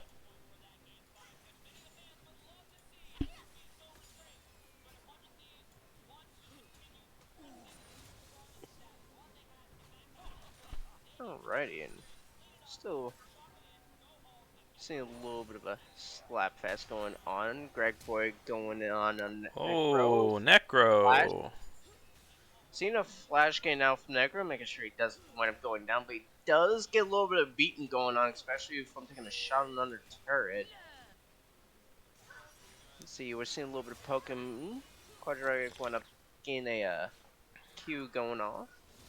Stormy getting a little bit more poking on from Fleeing Panda. Fleeing Panda up in CS, though. Mm-hmm. Good for him. And then going topside, we're definitely looking on Toby, looking to try and gank a Necro guy. Necro guy's going back in. Ooh, and it's seen the ignite, and first blood going down to Mumu. I guess Necro knew he had no flash and knew he was dead to rights, so he said, maybe I can pick up a kill on this before I die. Mm-hmm. He was and wrong, on but... outside, we seen heal coming down from both sides. The Lions just poking them out, especially with that enrage. Mundo gank! Going in. See a little bit poking on, and Ooh! go down quadratic. You were saying something about poke? Yeah, and I was not joking on Milio. You weren't joking about the poking. The only problem though is that Milio does have a greediness. Stormyon getting a little bit poked down, but when I'm getting here's ganked by pedestrian! Bonk! And down goes Stormyon. Pedestrian Lawrence presses the trying bonk button. Stormyon got bonked. Yeah, it's already looking like a bonk fest already. Bonk, bonk, bonk. Very much indeed. Looks like there was a little bit of poking here and there, but at the end of the day, we're still a little bit of a head on BTC. With almost, from the looks of it, 1k gold lead. Under 1k, but still substantial. Yeah. For this early And then on in particular. We're already seeing Mundo being 2-0, so he already has that bounty going on for him. Starting on looking like to poke a little bit. Quadratic's trying to fight Emilio. I'm not sure how that's gonna go about. I mean, He's got a level lead. Getting a little bit of damage going in. Oh, Regboy is looking to try and take down Necro. Necro having level 6. Necro misses the E though. Can he still 1v2 this? No. Guess that was Toby going back in trying to see if he can't make anything. Gregboy's trying to follow up, but it looks like Necro's gonna get out of that with his life. I like the caution on the side of Greg Boy and Toby. They know Ilaoi is a 1vx kind of champ, and so they respect that. Yeah, definitely a key thing considering that Necro did had to use his ult to try and get them back. And on this red side, they do wind up getting first Drake.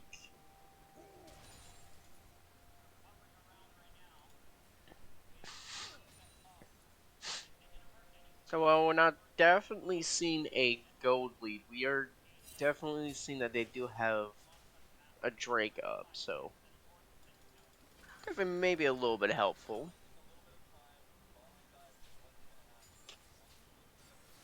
Oh, see a little Little bit. Just a little bit. 20 CS lead for the Alawi. Mundo 2-0, working on his Heartsteel, it looks like. I would be surprised if he didn't take Heartsteel. Another no-tier Anivia build. I mean, no, it's definitely not a tier, but we definitely are seeing of what could be a, from the looks of it, a Run of Ages. Yes, yes, which makes my heart happy. I just wish he had a tier as well, but that's okay. I'll get over it. I'll get over it. Pedestrian looking to try and make a little bit of something happen. It's definitely looking like it could be a 4v3 going on, but it looks like outside of VTC, they're looking to back off a little bit. Definitely looks like Stormion's going on. Flash winds up stunning the. Oh, we definitely have seen Flash. Oh, passive down. Can they get the egg beforehand? And yes, they do. They can. Nicely played there from Stormion and Toby.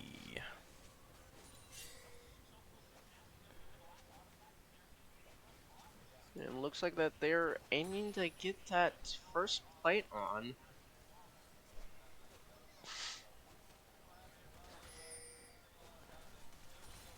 Oh, and we already see Pedestrian just being a nuisance as he is. Passive down.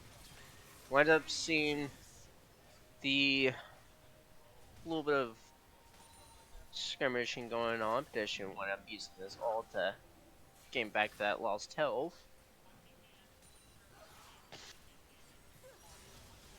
Oh. Definitely seeing a little bit more skirmishes going on. That's a good point, Dylan.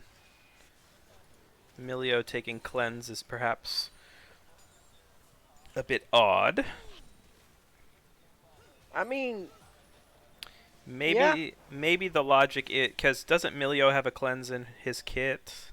Emilio has a cleanse on his ult. Okay, so maybe the logic is Emilio can cleanse the Ezreal, but can he cleanse himself? I don't know. I'm reaching for straws here.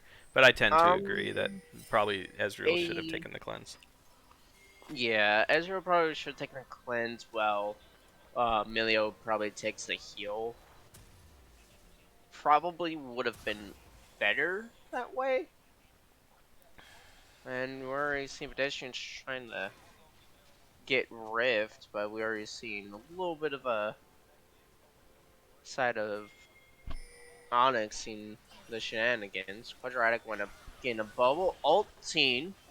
Fleeing Panda went up bullying Fleeing Panda out. We see an exhaust going on. Tobiax back over here and goes down Fleeing Panda. Went up seeing a flash going away from the Echo guy.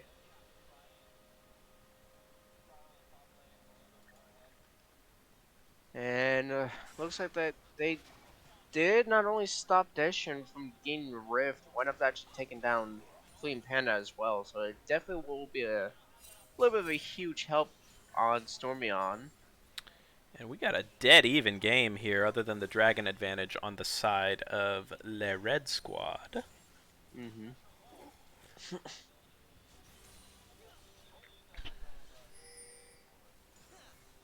And we're still seeing a little bit of scruffle shuffle going on. Scruffle shuffle, it's a new kind of shuffle. I make new words every day. Do not mind me. You are some kind of creative genius, Hookie. It's definitely becoming an even battle going on than how it was originally. So it just depends on how both teams wants to fully play it out. Greg Boy getting a little bit bullied with Alawi, but Yeah, Lowy's amassing a pretty large CS lead here in the top lane. oh, without doubt. And we already seen Rift going down on mid lane. And Toby just taking a little bit of turret shots in, but we're definitely seeing a low health in mid. Oh, There's another dragon for the side of Le Red Squad.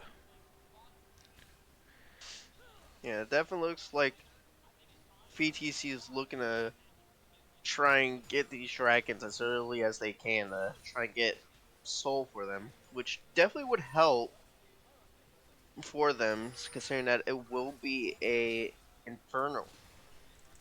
And we're seeing a little bit of stun and Tibbers going on. And looks like Stormion's going to try and chase the Nivea. A little bit too deep, my ad, because Stormion is in their jungle. Oh, what's up? Seeing a slow. Can Pedestrian get him? Nope. Pedestrian does wind up seeing Greg Boy over there. Oh, a little bit weird. We see a double stun, and then we wind up seeing a ult coming from Toby with Greg Boy's ult. Will Fleet Peta go down? Yes, he will. Definitely a little bit of a unfortunate time. Oh, can't forget. Oh, but we definitely are seeing a little bit of a. Oh, Quadrock wind up flashing away from Ezreal's ult, trying to keep his life on the line.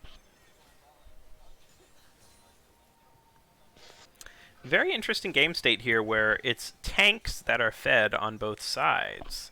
And really, I mean, Alawi is strong compared to Maokai, but other than that, it's Mundo and it's Amumu, and none of the carries really have much gold in their pocket. Toby going on to Pedestrian here. Yeah, definitely was trying to get a hold of. Oh, see a flash from Fleeing Panda. Stormman does wind up going down. Moo winds up taking down Pedestrian. A little bit of scrape going on. However, 2 kills going on the side of Fleeing Panda, especially with that shutdown gold. So now, Fleeing Panda with that extra gold on hand could be really useful for him. I spoke too soon. Anivia is going to be a problem. Oh, very much so, especially if for the tanks.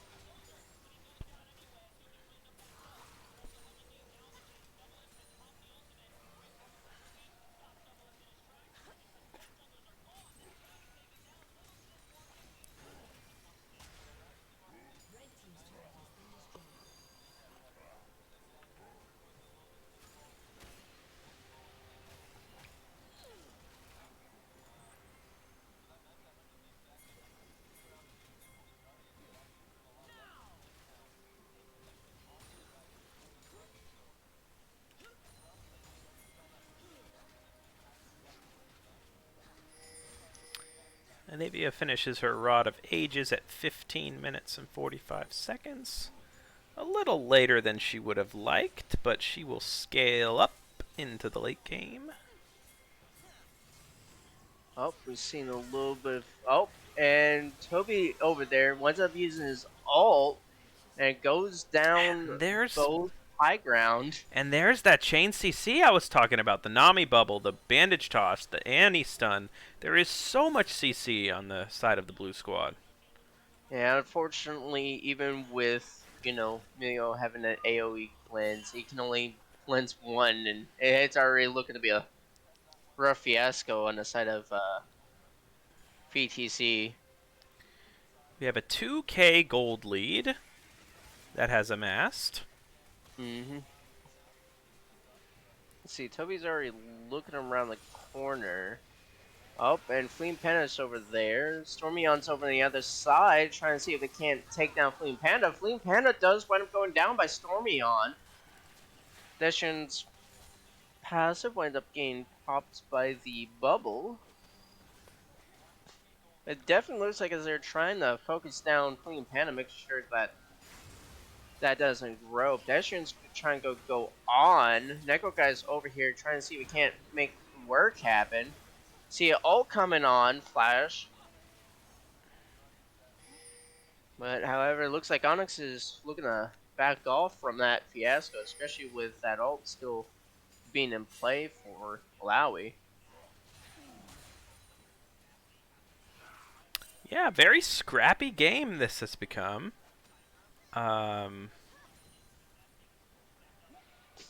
Pretty even. You know, Oh yeah. the gold lead is substantial, but it's not really. You know, it's not like the Varus has 4 kills or the Annie has 4 kills. The 4 kills are in the pocket of Amumu, who will be hard to kill, but Oh, Stormion's going and go and wind up Stormion! on the high ground. I love the aggression coming out of Stormion here. So on the side we have, on the side of VTC, they did wind up getting Rift. Oh, seeing a stun going on. We see Mount of CC going on. The DeLorean winds up going down. See, they can't. Nope, and we're definitely seeing Fleet Panda saying, no, you're not allowed to go this way. I mean, it'd probably be best to have a little bit of a reset going on the side of Onyx, especially since the Stormion's a little bit on the side. But let's see, we already have Rifts going on the side of VTC, but on the side of Onyx, they did wind up getting their first dragon. So a little bit of a trade going on, Rift for dragon. And we wind up seeing a 3k gold lead on the favor of Onyx from the looks of it. Annie's got a bounty, Amumu's got a bounty. We'll see if the Alawi can get any work done in the side lane, but it's gonna be a little bit of a rough time. Let's see. Yeah, Maokai's just stacking armor so far, so I don't know that Alawi's gonna be able to. I have to say, it's a little bit weird seeing, and as one of the people says, a little bit weird seeing Frozen Fist Alawi. I myself, I would consider that to be a little bit weird, because I think Protein Shake probably would have been better on her, especially if she's just gonna fight continuously. I get the slow, but I don't know. I mean, if anything, I would want to see like standard split push items. Like, why is she? Oh, Stormion going on for the flash. Oh my goodness, that is a strong Annie. Wow. Trying to get a cleanse going on from Milia, but unfortunately, Annie's Annie and wound up bursting down. I am the high ground. Just not sure what the point is of Iceborne Gauntlet here. And it definitely looks at the side of Onyx. They're looking to get that early Baron going in. Wow. Yeah. Pedestrian's gonna look to try and take that tower. He winds up doing it. And gonna have a little bit of a slugfest going on with Greg Boy. Everybody's gonna try and fight against him, but he's getting a little bit pokered out. Greg Boy having to use his flash. Didn't think that would be necessary, but you know, save for precaution. Now, I do want to state for the record that Necro Guy is a very smart player, a very thoughtful player, so I'm sure he has a good argument for the Iceborne Gauntlet here, but to me, you know, Maokai and Amumu are both mostly AP anyway, and going back in. He might get taken down here by Pedestrian, knocks him back, Pedestrian slaps him, hits him, and smites him for the kill. Oh, what a mercy of my soul. I'm sorry. Oh, that would be the bonk. No, it's the smite. I thought it was going to be Oh, a bonk. It was a smite. That's just bad casting. Oh, Lord have mercy, my soul. I have to say, it isn't exactly a grand way to fight against a Mundo, but... Oh, no, not wind up throwing out his ult. However, no catching, and still want to get a little bit damage on Necro, guys, so we're looking at trying to take down that turret. Kozharak wind up hitting his ult, his bubble. But no, not taking advantage of the little CC right there. Probably would have been able to maybe take down Lowy, but oh, Stormion winds up seeing Pedestrian. Pedestrian's going to wind up chasing down Stormion.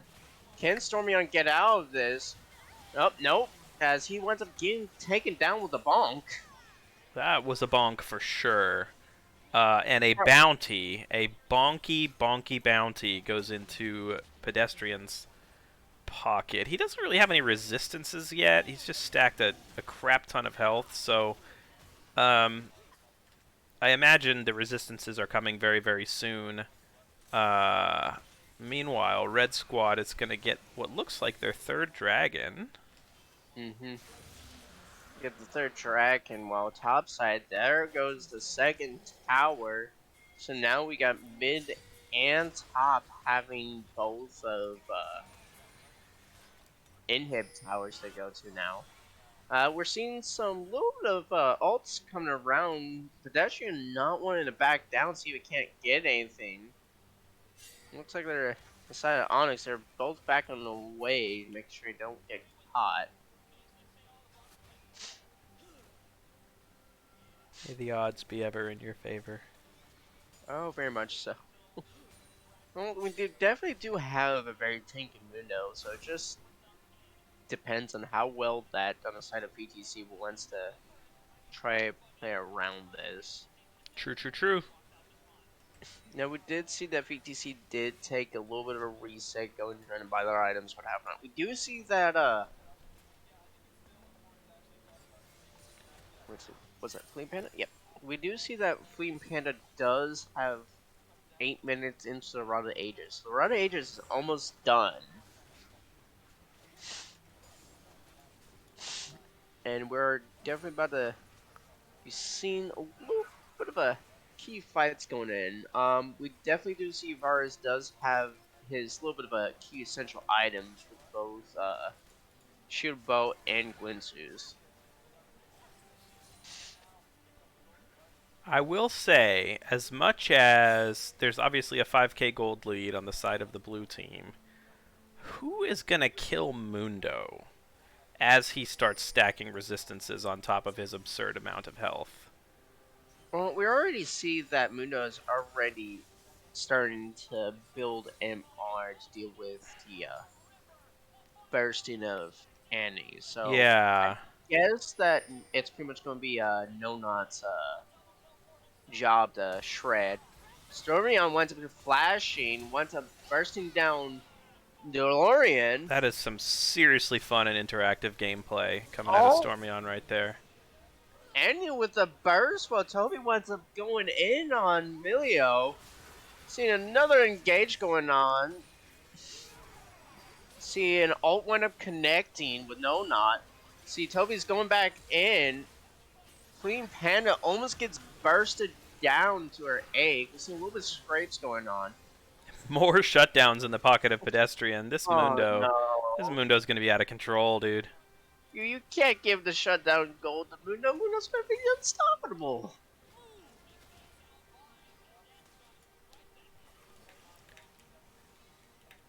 We'll definitely see that on the side of Onyx. They did want to try and push out even further, but it just did not work on the side of Onyx. Looks like they're starting to clear the bot side just a little bit. Mundo being over here the way he is. Winds up stopping Greg Boy's a little bit of a back going on.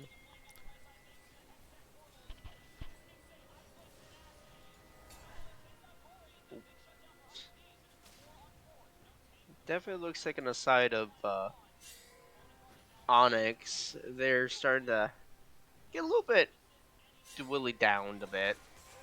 Oh, Toby's going to try and go in on pedestrian, trying to get something going on. However, not really much is said.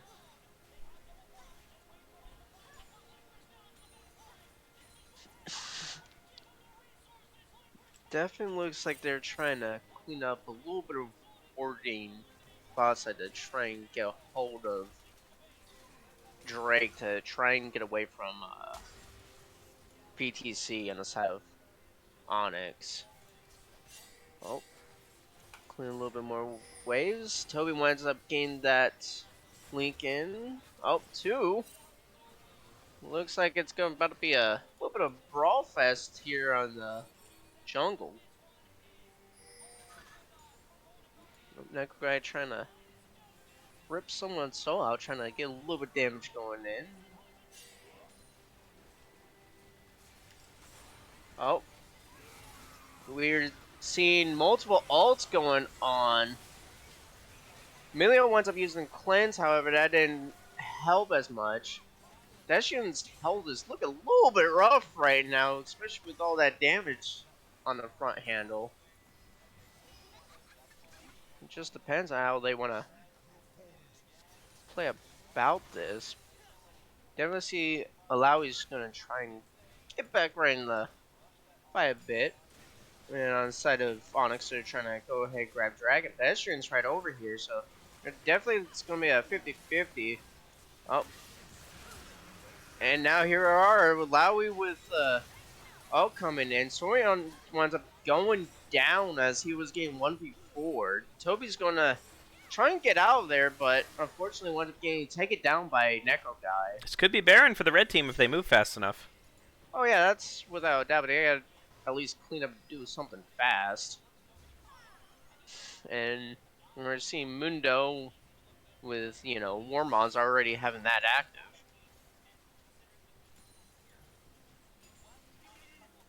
It definitely looks as 50C's going to try and go ahead and burn Baron.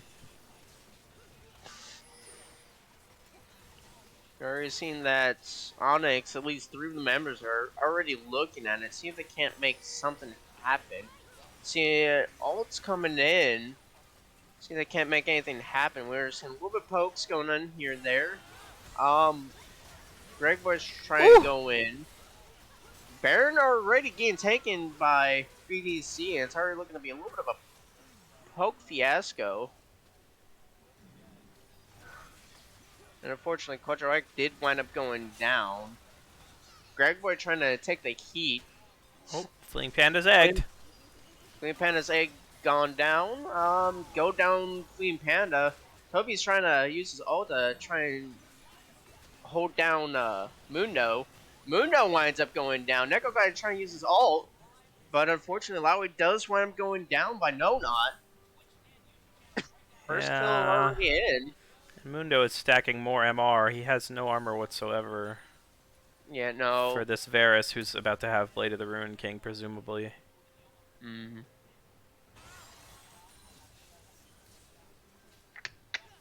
I don't know how I feel about that.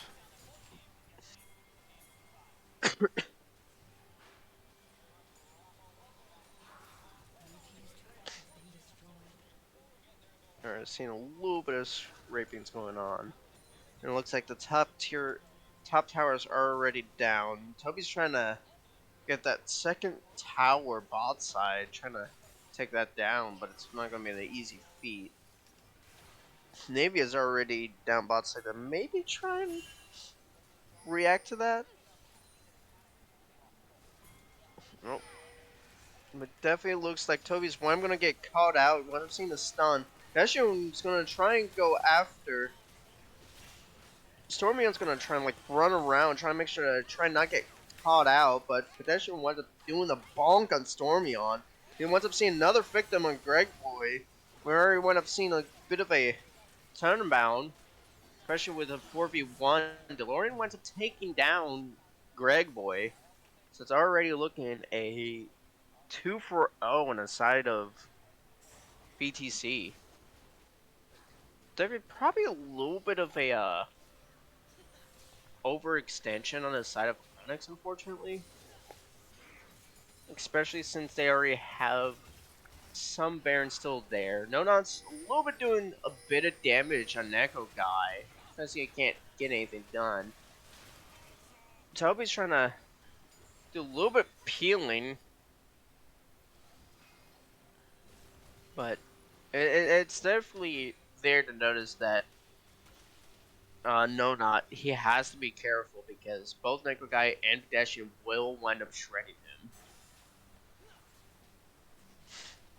Seeing a little bit of the... Oh. Stormy on over here. Winds up taking down DeLorean, so there goes the Baron buff. But on the counterfact of that, Pedestrian did take down Stormy. Man, Annie's kind of a dumb champion. Well played from Stormyon, though. He got the shutdown. Mm-hmm. They shut it down and got rid of the last Baron on the side of BTC. And this is going to be a major inflection point coming up. Gold nearly even, but the red squad is on Soul Point, and Infernal Drake is spawning in 30 seconds. Mm-hmm. And definitely with Stormyon and DeLorean wind up respawning. DeLorean is going to wind up respawning earlier. So, on the side of Onyx, they need to do something. Oh, we've seen multiple ults going now. Big Alawi ult. Mm-hmm. We're seeing multiple ults on hand. Necro Guy did wind up going down, but he did wind up taking down Toby along with him. 1 for 1 so far. Red team is on the dragon. This would give them soul. Blue team does not have smite because Toby is dead. Yep, but it looks like Stormman is over here trying to do something. There's Infernal Soul. And then Pedestrian just go ahead, run down. Stormman does wind up taking down Milio. And No-Not's just going to get taken down by DeLorean. Now that's a big shutdown gold right there, and it looks like Pedestrian's definitely a bit tanky now to try and force anything. It's definitely gonna be a rough time on the side of Onyx. They're gonna try and do something. However, unfortunately, Toby does wind up getting taken down underneath tower with 2 tanks already getting on him. It may look like they're trying to do something here, but it looks like VTC is going to try and back away and try to make a little bit of reset going as they want to do seeing that Baron is up in 40 seconds. Now, on side of Onyx, they do need to figure out how to stop this madness from going on around, and probably what needs to happen is that someone, or at least Stormyon, needs to do a little bit of a peel away, or at least try go around to their backside and try to take down their ADC and at least their carries before the Mundo and Alawi can get a hold of them. And right now, the only one that's going to be able to pretty much shred the Mundo is going to be Varus, but Varus needs to stay alive. And that much amount of CC isn't going to do much. Yeah, but Mundo is still refusing to build any armor. I mean, I know Bork does % health damage, but he's... If Varus stays alive, which is a big if... I don't know. We'll see what happens. Yeah, they... Oh, why? No, not why are you over there, buddy? You're gonna get called out like that. Oh, Stormyon with the flash winds up taking DeLorean. Pedestrian's going to wind up chasing down, but it's only going to be him alone. He wants to backtrack into his team. Stormyon one's going to try and poke down a little bit. Nonon's ults did not want connecting with anything. A little bit of a misfire. Stormion's going to try and get on top of him. It's going to be a little bit of a slugfest going on. Neko guy going on with his ult. He's going to try and take down Nonon. Nonon went flashing away. A little bit of a fiasco going on. But unfortunately, Neko guy does take down Stormion. That should just wind up going to go ahead and clean away. Hmm. And that is an unfortunate 2 for 4 on the side of VTC, and it may look like it's going to probably be game for them. Yeah, they're going to try to end the game here on the back of this Mundo. The damage! Who the hell needs armor when you got 10 kills and 263 CS, ladies and gentlemen?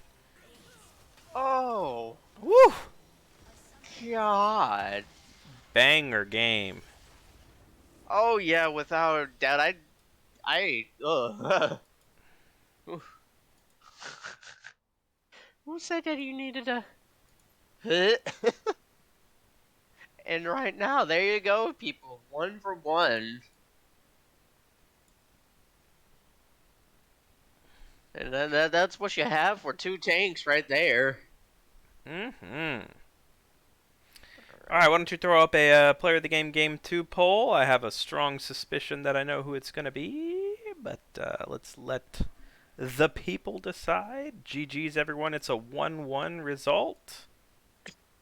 So the MVP for game 1 is No Knots. BT Dubs.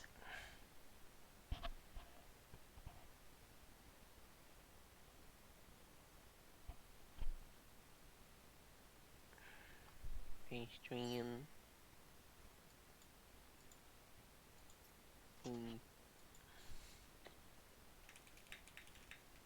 And Orion.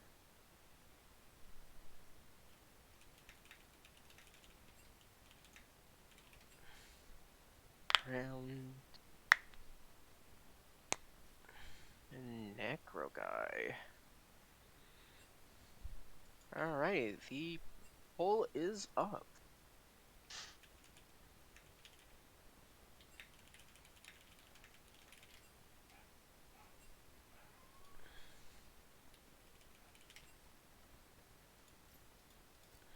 I'm gonna go ahead and throw my good old pick, as that was a little bit of a nasty play going on.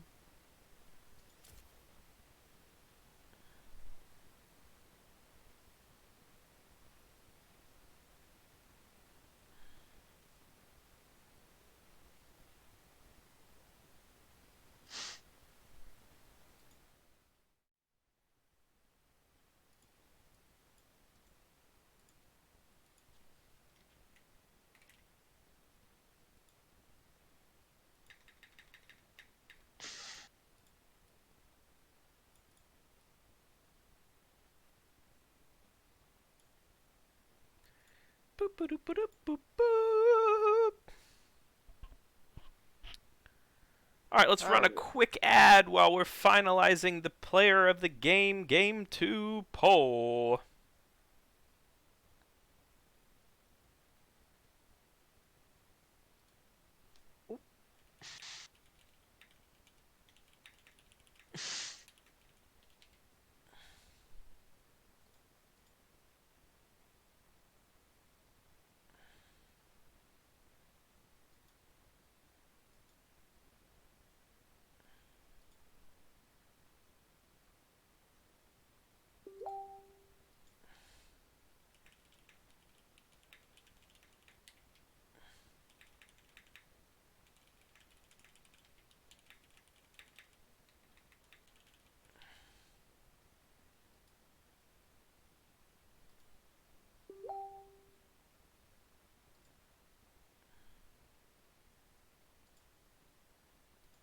A little bit of a nasty game that they wound up having. Yeah, that was fun. That was a fun series. Oh yeah, without doubt. So who would you think that is going to have a game 1 win on the belt? Who did I think was going to win game 1? Oh yeah. I ended up predicting it correctly for the I think it was Onyx, the scaling Sivir comp. Mm-hmm. And who do you think is going to probably win for this one, game 2? I think game 2 I had picked incorrectly. I think I picked the CC comp, but Mundo got out of control, y'all. Yeah, Mundo did get go 1-11 and 2. So who do you think the MVP is probably going to lean towards? Probably Pedestrian.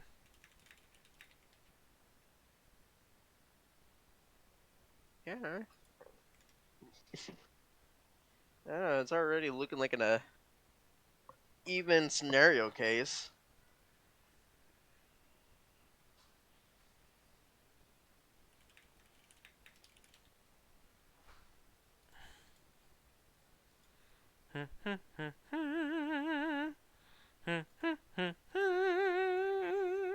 Split vote between Pedestrian and Necrogaia.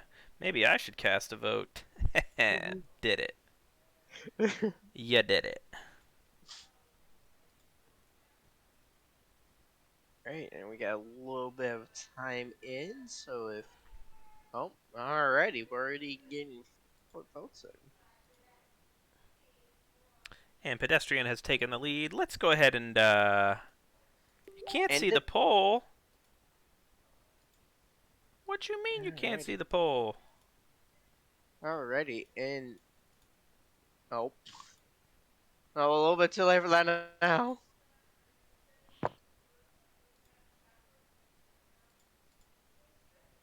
Alright, well, the MVP for game 2 is Pedestrian. All right, well, let's hop into Player of the Game 1 with No Not November and Pedestrian, and let's wrap this mother up. E.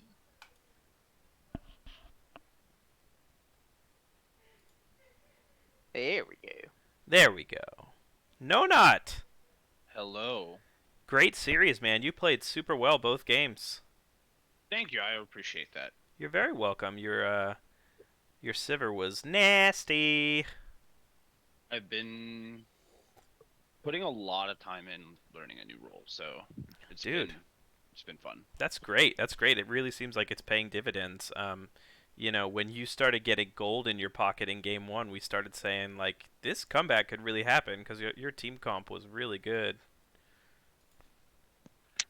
I think a lot of people either forget or don't know that Sivir was my first ever main, and that I'm very comfortable on that champion. I played that champion every game from the creation of my account until like after I hit level 30, and probably my first 30 to 50 ranked games as well. Wow, dude. That is some comfort right there. Yeah, it was fun, but you know, it was not to be game 2. Mhm. I was a little sad, but it was fine. I just kind of didn't. You I wasn't didn't do what I expecting. did game 1 and scale fast enough, and I think you know, our TM was kind of letting me know. I built my Bork too late, and he said it, and I was like, you know what? Yeah, you're probably right. I had to deal with the Mundo earlier than I did. And like the entire time in game 2, like after the first time I really tried to fight that Mundo, I think it was over in the dragon area, and it was just like, yeah, I can't fight him until I get another item and a half, and I just didn't have the time. It's really crazy how he didn't build any armor and still like you couldn't really cut through him. I mean, Bork I mean, helped, I I'm didn't have sure, but the Bork helped, but it was too little too late. I mean, he yeah. was fucking 11 kills in and just going everywhere. Yeah. I'm surprised none of you guys managed to like get like Grievous wounds on hand. I 'Cause played probably- Varys' probably- Grievous wounds. Yeah, Annie had Grievous wounds. Oh, did any have Grievous wounds? Yeah, she went Yeah, and Morello it's- and it's- second. And it's in my kit, so I really don't have to worry about it too much most games. That's why I'll go like, if the game had gone another 15 minutes, I would have had like Lord Doms and it would have been fine. I could have just shredded anyone on their team and it would have been over, but I just didn't have enough time to scale, and it just kind of ran out of control too quickly. Mundo Yeah. goes where he pleases, and so he Sure really did. went where he pleased that game. Yeah. I mean, it's an unfortunate thing, but I mean, you did play well for what it was. Yeah, I kind of realized halfway through the game, like I had a 200 gold shut down at 0-0-0 just because I put my head down and just tried to farm. I feel like that was one of the biggest issues I had game one was like I bought a cull and I forgot how little the base damage of Sivir with cull is, and I just missed all the CS early. Mm, It was just really, really tragic. mm. I got like 20 CS down at like 7 minutes. It was really scary. And of course, I had Cole, and I was missing all my last hits, so it was like just delaying the Cole even longer. It was really bad. That's quite the predicament, isn't it? Yeah, but it was fine. I think my team has gone 1-1 every week except for week 1, where we 2-0'd. So it's been interesting. It's cool to We're see still how trying to figure out like how to adapt. I think our issue is how to adapt to a win. it's cool to see how balanced your league is though. Like there's one team at the top, one team at the bottom, but everybody in the middle looks really evenly matched. I haven't been really keeping track of everyone standing. Who's at the top right now? So it looks That like would be us. That would be me. You, and that's what's that team say? You, Hoagie, and goated lads Me. and handsome fellas. So we got Oh, Tizzy, yeah, Guy it's, Fieric, Seismic Bean, Super Hoagie, and Hook My Book. Really strong roster. oh, that roster is just it's incredible. Any roster with Tizzy on it is busted. And I think Tizzy, am I playing that team tomorrow? Do y'all play tomorrow? Yeah, we're playing tomorrow. I think I'm subbing for the team you're playing against tomorrow. Ooh, spicy. Oh boy, this is about to be entertaining time. Oh yeah, Battle of the Supports. Or I guess I don't know what they're gonna send me yet. I think support, but I could be wrong. Well, Or you're here. ladies and gentlemen, it's been a pleasure casting on behalf of myself and Hook My Book and No Not November. Congratulations to both teams, VTC and Onyx, for the 1-1. A very entertaining, very well played, very well matched series. Be sure to tune in tomorrow where we have like 5 games going on. Who knows what's going to be streamed by whom, but come on out and support PMA LCS. If you haven't followed, please follow. Bless you very much. Shout out to Wes for streaming for us. Thank you. Shout out to Hook My Book for carrying me like he always does. Also, shout out to Hook My Book, the both of you guys. I always have to thank the casters and streamers because y'all make it happen. I appreciate that, man. It was fun. It was fun. All right. I just ran an ad, but we're basically done. Alrighty. Wee! I'm gonna go ahead and hop on off here because I'm about to be doing a good old clash with Guy Fieri, Malcolm, and I guess another brother from Texas. Are y'all? Oh, are y'all? Do y'all have room for me? Nah, we're all failed. I think. Yeah. What? You said another brother from Texas. I'm from Texas, and also I wanted. There's another to play one. with that team. Sag. I just got baited. Rip.